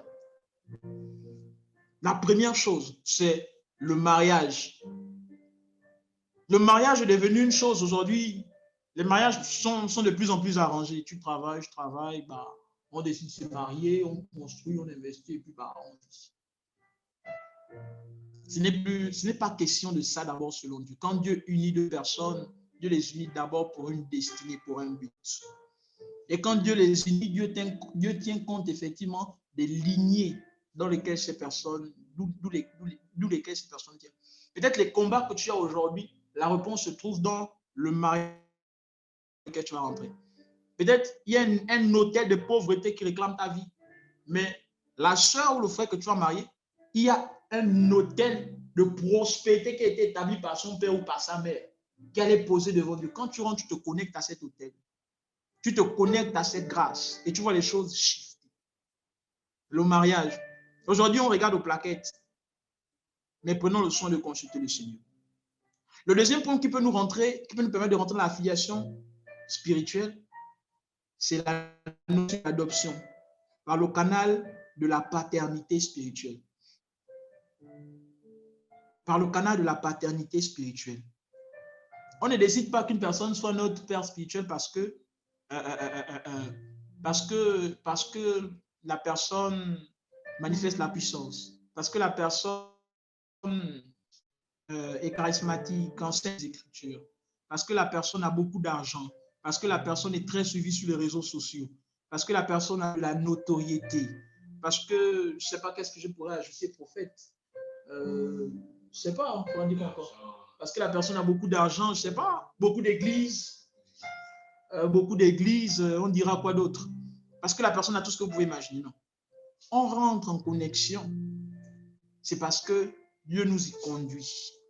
Quand Dieu prend soin de nous y conduire, Dieu sait effectivement que cette personne a ce qu'il nous faut pour pouvoir rentrer et accomplir notre destinée. Et vous allez constater que dans ce cas, la connexion peut naître de deux façons. La première façon, c'est que Dieu peut permettre que nous puissions aller vers. Dans le cas, par exemple, de Saül, c'est Saül qui allait vers Samuel. Et il y a eu une connexion qui est née. Et lorsque Saül allait vers Samuel, on va constater la chose suivante, c'est que Samuel est quitté de quoi? De berger, c'est ça? Il est quitté de berger à roi. Je vous disais tout à l'heure, la connexion, la filiation spirituelle va naturellement engendrer un shift dans vos vies. Il allait rencontrer, là, il s'est connecté à Samuel. Saül allait se connecter à Samuel. Et quand il s'est connecté à Samuel, qu'est-ce qui s'est produit? On a constaté que le berger tel qu'il était, il est devenu roi. Il rencontre le gars, l'homme dit, je t'attendais parce que Dieu m'avait parlé de toi. Et il dit, bon, désormais, c'est toi le futur roi d'Israël. Le futur roi d'Israël. Donc, il peut arriver que Dieu nous conduit vers. Dieu prend le soin de nous révéler. Dieu nous conduit vers. Mais il peut aussi arriver que Dieu amène vers nous. On va par exemple constater dans le cas de David, c'est Dieu qui dit à Samuel, va dans la maison d'Isaïe. Tu vas rencontrer un jeune. Tu devras oindre ce jeune en tant que roi. Mais bien plus, on va constater aussi que c'est Dieu qui va dire à Élie d'aller vers Élisée pour jeter le manteau sur lui. Donc, le contact peut mettre de deux parts. Ça veut dire que soit je vais aller vers, selon que Dieu m'inspire, et aussi quand je vais aller vers, Dieu aussi aura pris le soin de pouvoir attendre. Parce que quand Saül décide d'aller vers Samuel, Samuel attendait parce que Dieu l'avait déjà parlé. Quand il se rend compte, un shift. Pourquoi? Parce que c'est une connexion divine. Toutes les fois où il y a connexion divine, il y a shift naturellement. Aucune connexion divine ne le même. Impossible. Aucune connexion divine ne vous laissera jamais le même. Lorsque vous êtes connecté et qu'une connexion vous amène vers le bas, les bien-aimés, ce n'est pas une connexion. Toutes les connexions divines vous amènent vers le haut. Jésus se connecte à Jean-Baptiste, le ciel s'ouvre, l'esprit descend. Jésus est révélé au monde. Toutes les connexions divines nous amènent toujours vers le haut. Nous amènent toujours dans une notion de prospérité, de grâce, de faveur. Et ce principe est même pour la paternité spirituelle ou encore pour la question du mentoring, pour la question du mentor. Aujourd'hui, on a beaucoup de gens qui ont des mentors, beaucoup de gens qui ont des pères, prophètes. Non, tel c'est mon père, tel c'est mon père, tel c'est mon père. Mais en fait, finalement, est-ce que tu es un vagabond? Ou bien, je ne sais pas. Permettez-moi l'exemple, est-ce que tu es un bâtard? Tu ne sais pas qui est ton père et puis tu cherches un père comme ça. Aujourd'hui, les gens n'ont plus de repères. Non, mais X là, quand cet homme de Dieu perce, ça c'est mon père. Dieu vient me dire c'est mon père. Quand l'autre homme de Dieu perce, ça c'est mon père. Dieu vient me dire. Quand l'autre là-bas perce, ça c'est un esprit d'instabilité. Prostitution spirituelle.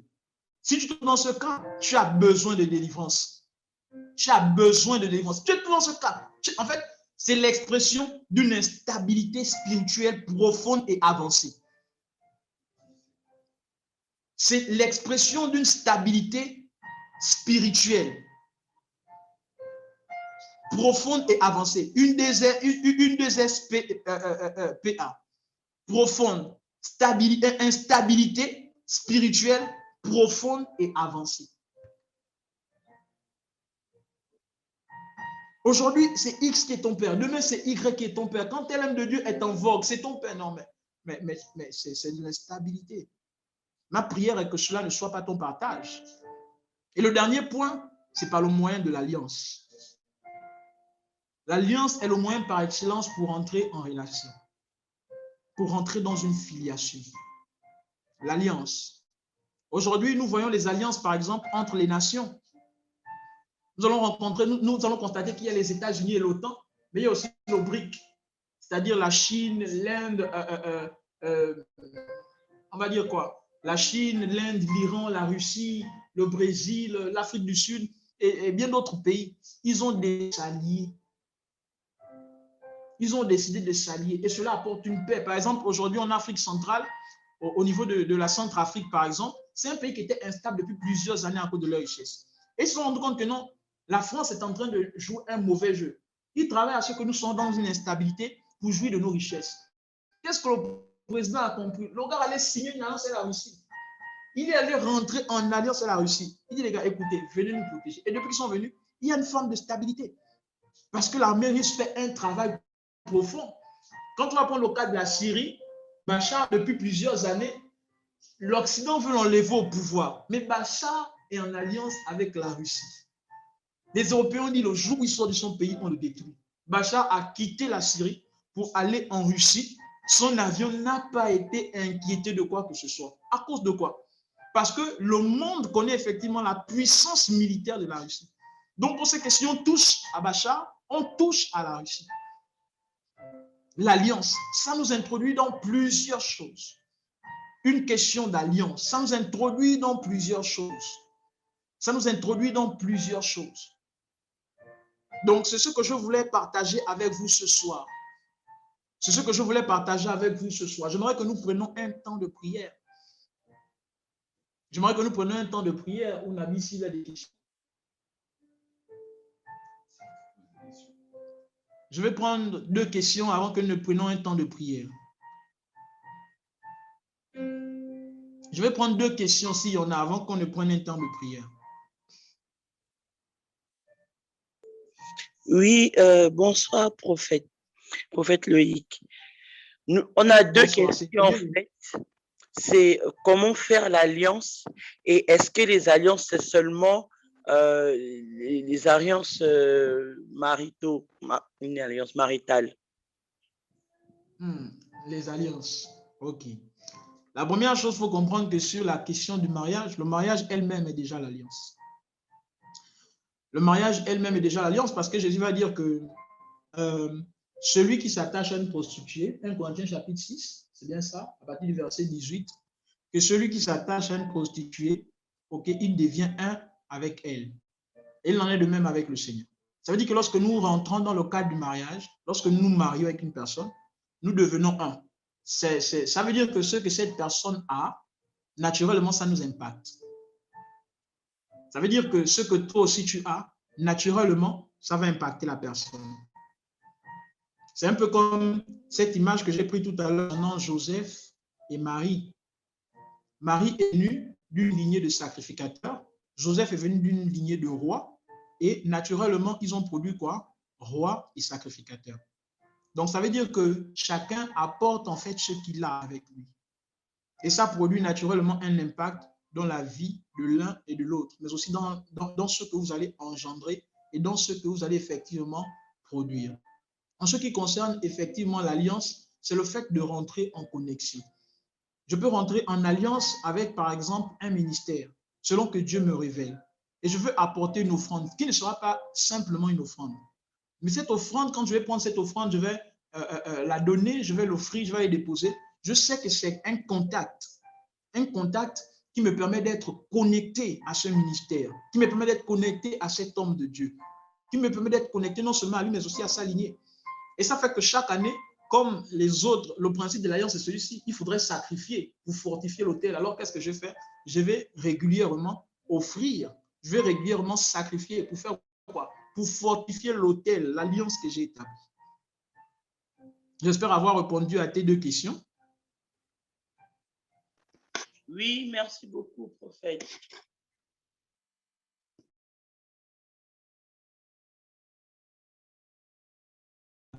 Est-ce qu'il y a une autre personne? Est-ce qu'il y a une autre personne qui a une question?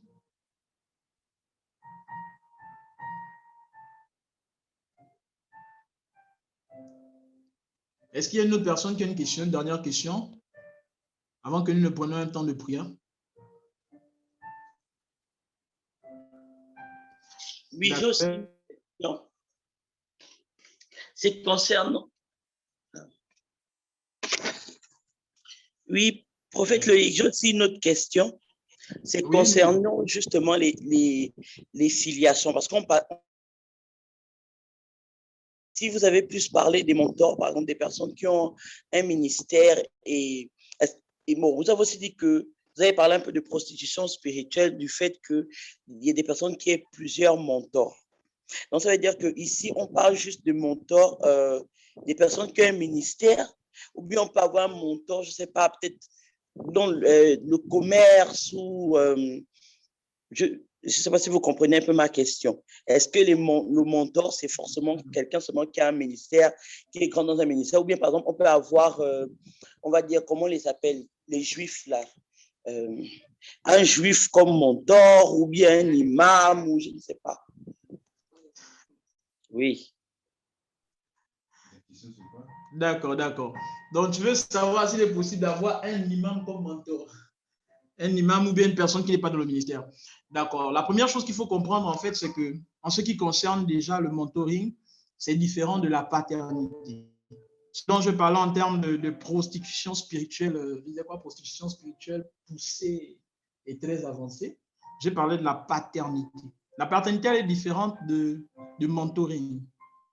Voilà. On peut avoir plusieurs mentors. Paul le dira dans le livre dans les épîtres aux Corinthes. Il dira quand vous auriez plusieurs pères, plusieurs mentors, vous n'aurez qu'un seul père. Il parlait en fait de lui. OK? Donc, le père, il est unique. Mais les mentors peuvent en avoir plusieurs. Par exemple, toi, tel que tu es, tu peux avoir, par exemple, une grâce dans l'écriture. Tu peux avoir, par exemple, une grâce dans le prophétique. Tu peux avoir, par exemple, une grâce dans le business. Tu peux encore avoir une grâce, voilà, tu vois, pour ne prendre que ces trois domaines, dans le prophétique, dans l'écriture, dans le business, dans l'organisation. OK? Ça veut dire que c'est 4 domaines particuliers. Maintenant, des mentors, ce sont des maîtres, des personnes qui seront là pour pouvoir t'aiguiser. Ça veut dire que ce sont des personnes qui ont effectivement une expertise dans un domaine auquel tu vas te connecter pour pouvoir évoluer dans ces domaines, pour pouvoir évoluer en fait dans ces domaines. Ça ne veut pas dire que ce seront tes pairs, mais ce seront tes mentors, des personnes qui vont te pousser en fait dans ce domaine, qui vont t'amener plus loin, par exemple dans le domaine du prophétique, plus loin dans le domaine de l'organisation, plus loin dans le domaine du business, plus loin dans le domaine de l'écriture, parce qu'ils ont fait des exploits ou parce qu'ils ont déjà fait leurs preuves dans ce domaine. Et donc, ils seront même habilités, ils auront les outillages nécessaires, les nécessaires afin de pouvoir te permettre d'aller plus loin, non seulement plus loin, mais aussi plus vite. Parce que c'est ça l'avantage d'un mentor. Ça veut dire que là, en fait, où tu vas commencer à tâtonner, lui va venir te donner les clés pour aller plus vite, en fait. C'est l'avantage d'avoir un père ou encore et aussi d'avoir même un mentor selon les domaines dans lesquels on parle. C'est-à-dire qu'on jouit, en fait, de l'expertise qu'ils ont pour nous permettre d'aller plus vite, en fait. Ça veut dire que celui qui commence, celui qui n'a pas de mentor, qui n'a pas de père, il commence au niveau 0. Mais celui qui a un mentor ou un père, il commence déjà à un niveau N+1. Ça veut dire qu'au lieu de commencer à 0, il peut commencer peut-être à 10. Pourquoi? Parce qu'il jouit déjà de quoi? De cette expertise-là. Les erreurs que les autres vont faire, il ne va pas les faire. Pourquoi? Parce qu'il aura déjà, il sera au bénéfice des conseils, il sera au bénéfice de l'expertise, au bénéfice effectivement de toutes les erreurs de cette personne, mais aussi de tous ses acquis.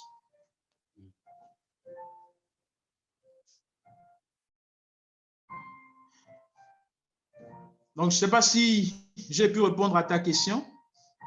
Oui, oui, maintenant c'est plus clair. Merci beaucoup. D'accord. Je vais laisser la parole au prophète Saint-Tige pour quelques minutes. Comme le prophète, le patriarche le disait, on va... D'accord. On peut...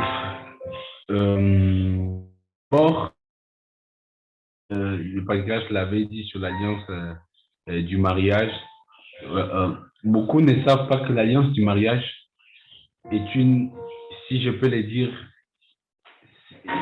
c'est l'une des alliances en fait le plus forte, parce que l'alliance du mariage ne se limite pas qu'aux gestes ou aux actions prophétiques, mais l'alliance du mariage est aussi une alliance qu'on appelle l'alliance du sang. Donc, au-delà des actions ou des gestes qui accompagnent les alliances vous allez voir peut-être la paternité spirituelle est une alliance qui est spirituelle, qui se fait par des actions telles que les offrandes. Il y a des alliances qui se font par des paroles tout simplement. Mais les alliances les plus mystiques, les alliances les plus mystiques, les alliances les plus mystiques, c'est ce qu'on appelle les alliances du sang. Moi, particulièrement, avec la plupart de mes fils et filles, j'ai fait en fait des services de la Sainte Seine, tout simplement pour ramener en fait la dimension de l'alliance du sang. Et dans le mariage, on se connecte, en se connectant avec une personne, on rentre en contact avec son monde. Un exemple simple, le prophète Pachonjava. Lorsqu'il s'est marié avec sa femme ne prophétisait pas, prophétesse Lily. Elle était dans le ministère, elle était chantre, mais c'est le jour de leur nuit de noces.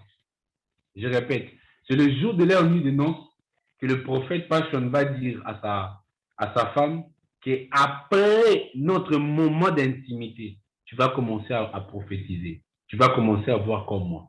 Or, nous avons dans la catégorie des prophètes, il y a ceux qui naissent prophètes, ceux qui naissent prophètes, ceux qui deviennent prophètes et ceux qu'on initie dans le prophétique. Donc, c'est deux catégories tout simplement. Ceux qui deviennent prophètes, c'est ceux qu'on initie dans le prophétique. Donc, sa femme n'est pas née prophète, sa femme a été initiée dans l'office du prophétique. Et on initie quelqu'un dans l'office du prophétique si et seulement si on est dans cet office du prophétique et que l'on dispose d'une autorité pour en fait initier quelqu'un dans l'office. Et cet homme de Dieu, après leur moment d'intimité à la nuit de noces, sa femme aujourd'hui, elle prophétise bizarre. Quand vous la voyez prophétiser, plus que même certains prophètes qui sont nés avec le ministère prophétique.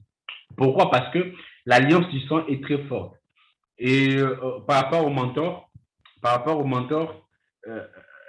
je ne sais pas comment avoir un imam comme mentor. Ça dépend en fait du domaine. Un exemple simple, si votre professeur de la faculté est un imam, tu veux le prendre mentor dans le domaine des droits, dans le domaine de l'économie, dans je ne sais pas quel domaine. Donc, ce n'est pas un problème. Mais lorsqu'on rentre dans la spiritualité, il faut faire attention à ne pas extrapoler. En voulant trop connaître les choses spirituelles, on risque de sortir en fait de ce qu'est la sainte doctrine. Et pour tout ce qui est spirituel, vous devez avoir des mentors que je répète bien, pour tout ce qui est spirituel, vos mentors doivent être des chrétiens, des véritables chrétiens. On ne cherche pas la spiritualité en dehors de la chrétienté. On ne cherche pas la spiritualité en dehors du Christ. Si vous voulez avoir un mentor dans tout ce qui est spirituel, n'allez pas en dehors du christianisme. Mais si vous voulez avoir un mentor dans le domaine professionnel, académique, ça ne dépend pas de la spiritualité, mais ça, c'est beaucoup plus quelque chose qui est dans un monde professionnel, dans un monde, je dirais, beaucoup plus séculier. Donc, là, vous choisissez en fait les mentors en fonction du profil, en fonction de ses compétences, des qualités qu'il a. Mais ici, nous parlons de domaine spirituel. Exemple, tu es dans un ministère prophétique, je le trouve bizarre, quelqu'un qui a un ministère prophétique, le pasteur, il va prendre un mentor aussi, un pasteur. Donc, tu es prophète, et toi, la personne qui t'encadre dans le prophétique, il n'est pas dans le ministère prophétique. C'est quand même des erreurs en fait à ne pas commettre. Donc, c'est un peu ça. Je remets la parole au patriarche pour la suite. Donc, je ne réponds plus aux questions. C'est lui qui répond à toutes les questions.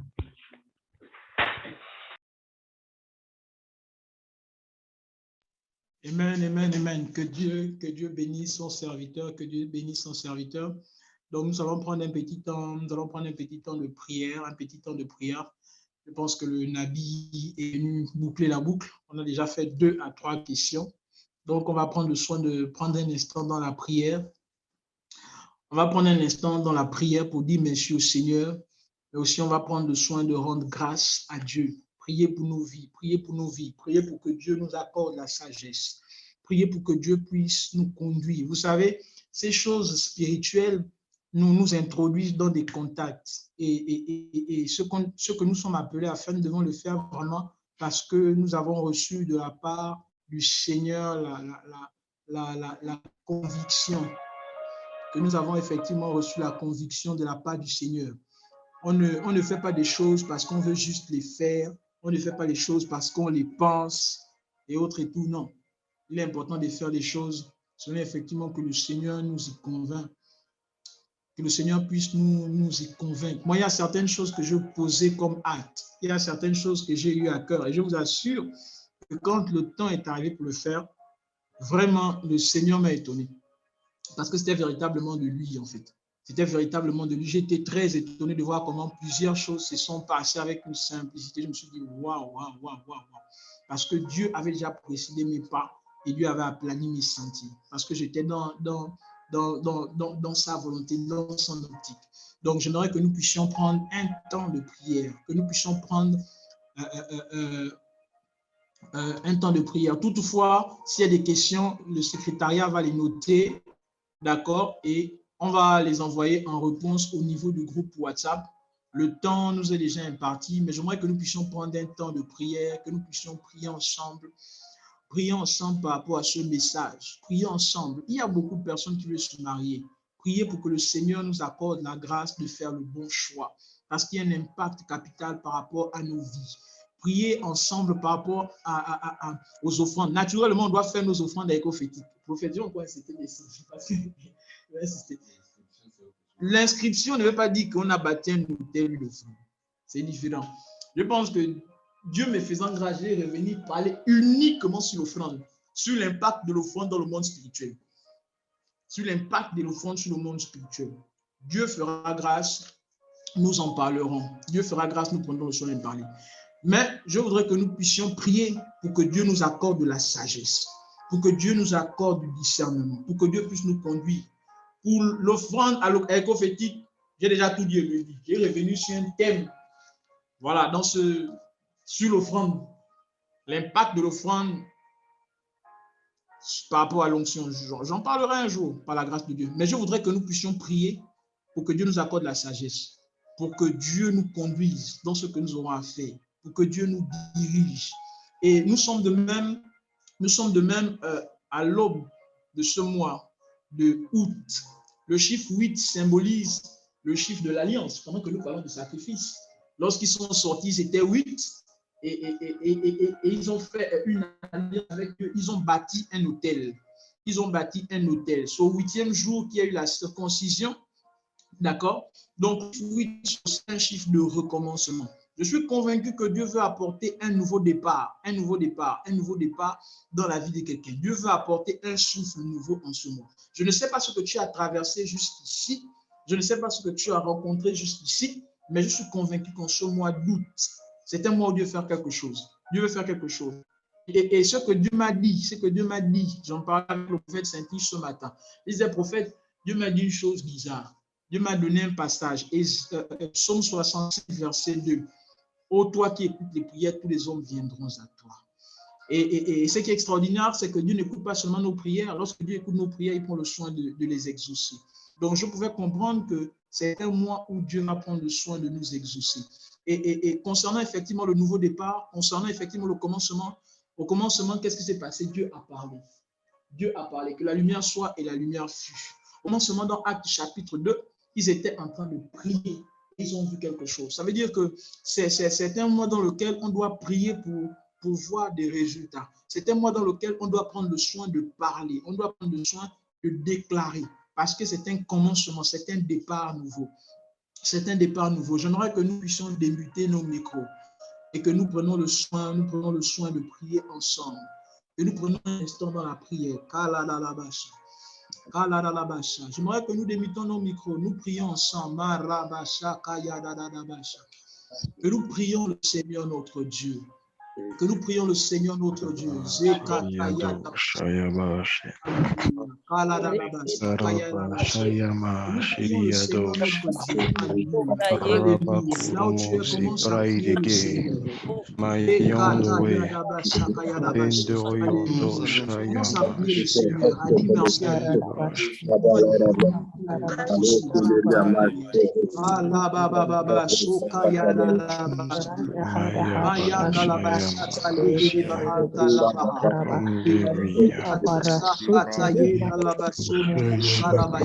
Ekaya bashanda la bashonda la bahanda la bashonda. Alaba baba shekere de bashanda la bashonda. Alaba bashonda bashanda la bashonda. Kata laga da bashonda. Laga baba shondo kara da bashonda beliba. Kata laga da bashonda de bashanda la bashonda. Kada bashoko dobo shekere ba. Labasente leke de bahala bashanda la bashonda. Malakata loka la bashende, masika la bashende, la bashanda la bashende, la basundo kara la bashende leba, masika la basundo kara la bashende leba bashende, kaba baba basundo kara la bashende, lega baba basoko robo shanda la bashende, kata la basuka la bainda la basuka la bainde leba, inde rika ba unto santa laga inde leba. Mazika da basondo kata da baya da baya. Lega baba baba soko robo shanda la bashende. Robo shanda la baba baba soko robo. Ekata zika da ba iya kando sika da ba. Hallelujah. Ta voix, nous pouvons continuer de puissance. Alléluia. Nous pouvons de puissance de soirée, Seigneur. Dans nos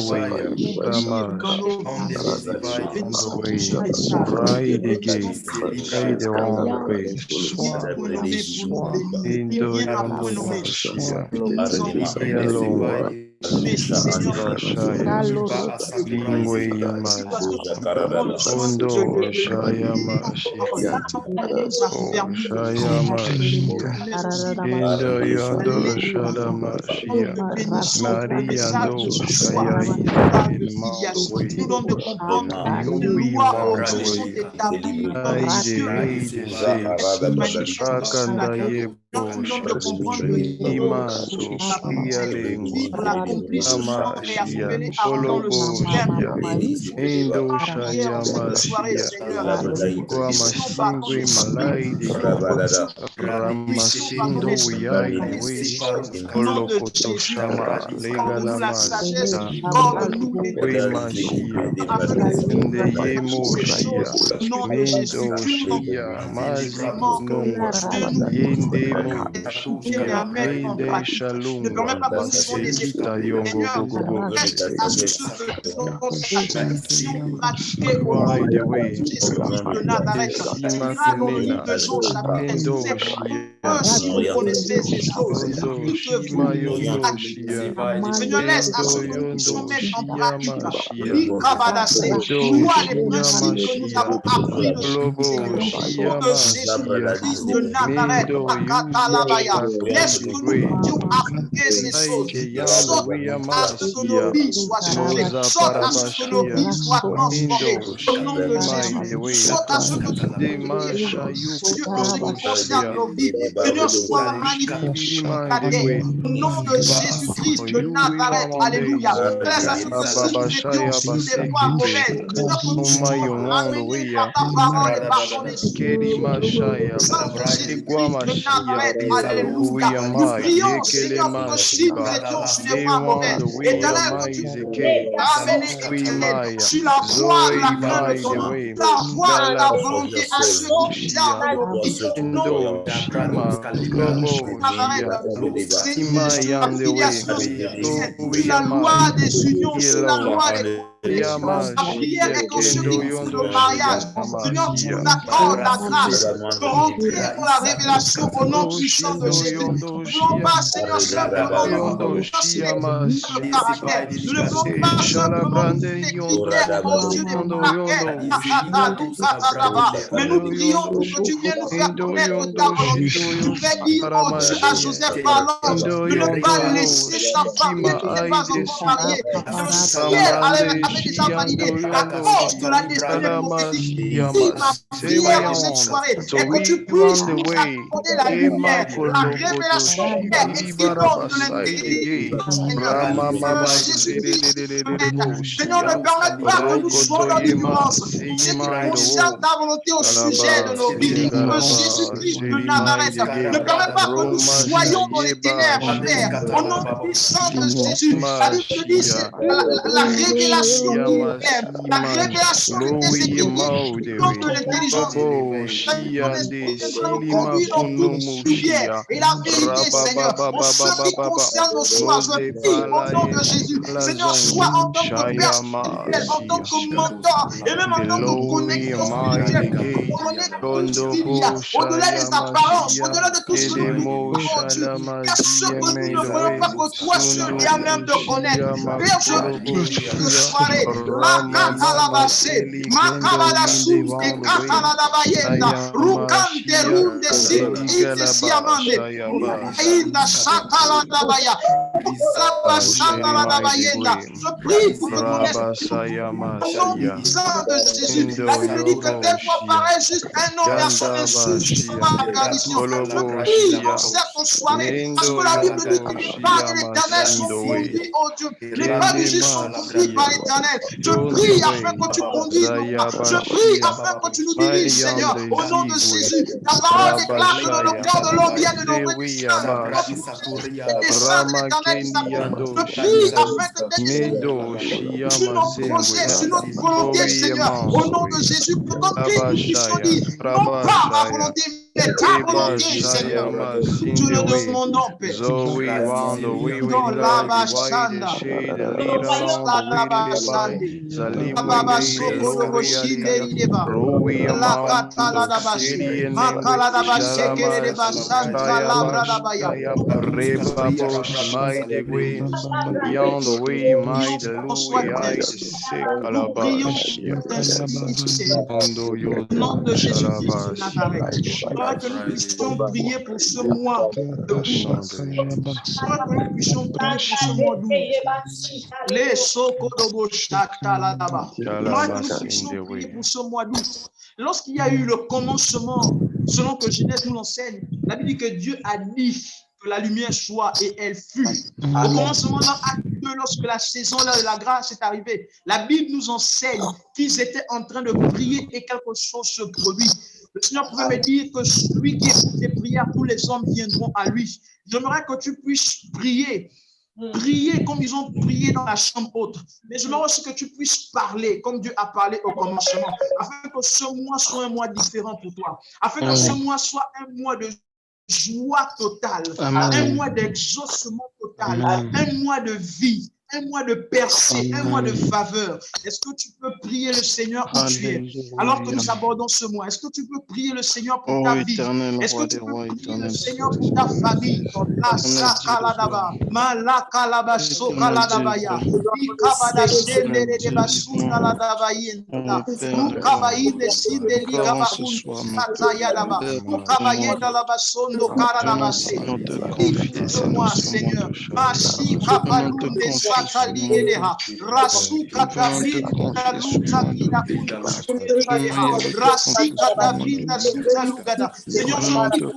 cette soirée, Seigneur, ce mois, oh Dieu, qui est un mois de commencement nouveau. Seigneur, le soir symbolise le mois du commencement, symbolise le mois de l'alliance. Symbolise, Seigneur, un nouveau départ. Oh, je parle et je déclare de celle de mes frères et de mes soeurs ici connectés. Seigneur, je déclare que ce mois est un mois de joie totale au nom puissant de Jésus-Christ de Nazareth. Je déclare que ce mois est un mois, oh Dieu, de grande joie, Père. Au nom Jésus, je ne sais pas ce qui s'est produit dans leur vie durant ce mois de juillet, mais je déclare que je déclare que c'est un mois d'abondance, Seigneur. Je déclare que c'est un mois de percée, un mois de faveur spirituelle, un mois de grandeur spirituelle. Au nom de Jésus, Seigneur, un mois d'abondance financière, visitation spirituelle. Au nom de Jésus, un mois, Seigneur, où nous vivons Seigneur, c'est dans nos visitations financières, Père, au nom de Jésus-Christ de Nazareth, visitation financière, Seigneur, je déclare des miracles financiers dans la vie de tes fils, dans la vie de tes filles, Père, au nom de Jésus, parce que je suis là, tu me donnes de comprendre que non, dans la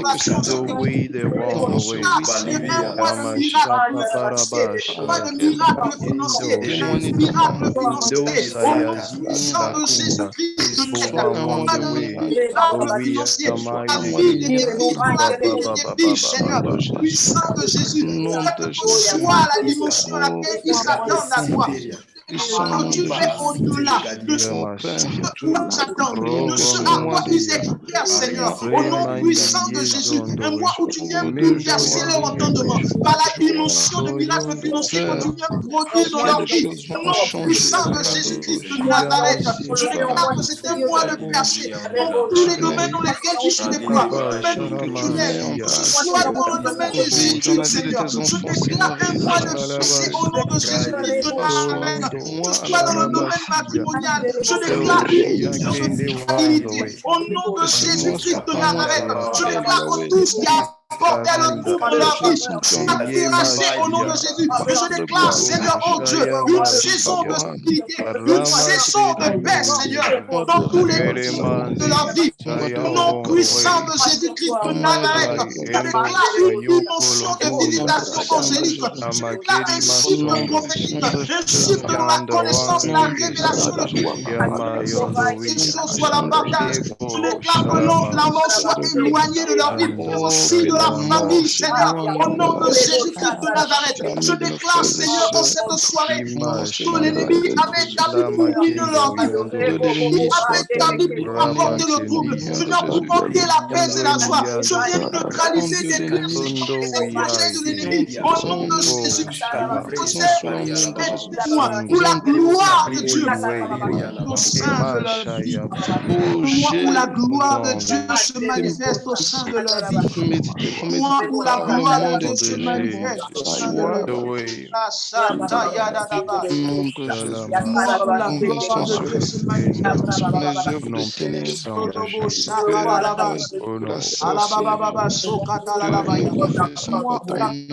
se manifeste au sein de leur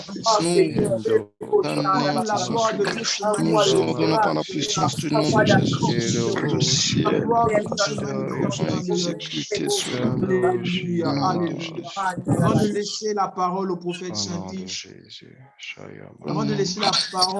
Saint-Tiche, je vois Dieu visiter de façon miraculeusement plusieurs personnes dans le domaine des finances. Je vois Dieu bénir plusieurs personnes de façon surnaturelle, de façon miraculeuse et étonnante. Durant ce mois d'août, je vois une grâce financière particulière dans la vie de toutes les personnes ici connectées. Je vois Dieu surprendre en ce qui concerne des finances. Je vois Dieu surprendre en ce qui concerne des finances.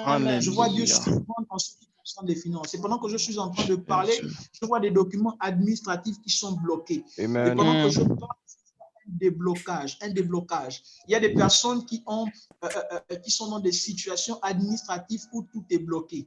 Pendant que je parle, je vois un déblocage et je vois une restauration dans la dimension administrative de leur vie. Yes. Dans la dimension administrative de leur vie. Je suis en train de voir un déblocage. Je suis en train de voir des miracles dans le domaine, domaine administratif. Je vois des dossiers qui étaient bloqués. Mais je vois maintenant Dieu qui est en train de tendre sa main.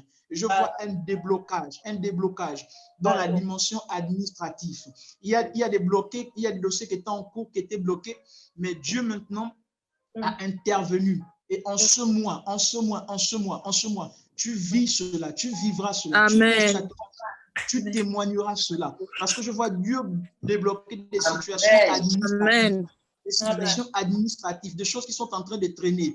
Et même des choses, je suis en train de voir des personnes qui ont déposé des dossiers. Sur lesquels le recours selon lequel effectivement la vie est défavorable. Mais je vois des recours et dans ces recours-là, je vois un changement des situations. Parce que je vois maintenant avis favorable. Je suis en train de voir avis favorable sur des recours. Je suis en train d'entendre recours. Je suis en train d'entendre recours et je vois en fait avis favorable. Je vois Dieu apporter une restauration dans ce domaine de leur vie et je vois de même dimension. Je vois une dimension, une forte dimension financière, des miracles financiers à ne pas en finir durant ce mois. À ne pas en finir durant ce mois. Pendant que je suis en train de parler,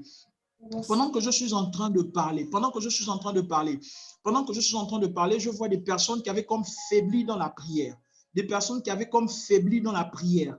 Des personnes qui avaient faibli comme dans la prière. Et pendant que je parle, je suis en train de voir à la gauche. Je suis en train de voir à la gauche de certaines personnes, je suis en train de voir comme un ange qui vient pour les fortifier. Et je vois en fait Dieu apporter un feu nouveau dans leur vie spirituelle. Je suis en train de voir Dieu apporter un feu nouveau dans la vie. Et je suis en train de voir comme un renfort angélique. Je suis en train de voir comme un renfort angélique que Dieu est en train d'apporter dans la vie de toutes ces personnes. Je suis en train de voir une nouvelle dimension d'opération venir dans la vie de plusieurs personnes. Je suis en train de voir des personnes shifter dans la dimension du prophétique. Je suis aussi en train de voir d'autres personnes qui expérimentent une nouvelle mesure de grâce dans la dimension de puissance. Parmi toutes les personnes ici connectées, il y a des personnes qui expérimentent Dieu dans une dimension de guérison, mais dans une dimension de guérison minime. Et pendant que je suis en train de parler, je suis en train de voir Dieu maintenant les faire passer comme un autre cap. Je suis en train de voir ces personnes qui sont en train de quitter d'un bord pour aller à un autre. Et je vois comme au milieu, il y a effectivement comme une rivière. Et je crois que l'Esprit de Dieu est en train de les introduire dans une autre terre. Et pendant que je suis en train de parler, je suis en train d'entendre terre promise. Et je comprends en fait qu'il y a des choses, des promesses que Dieu avait faites à des personnes par rapport au ministère.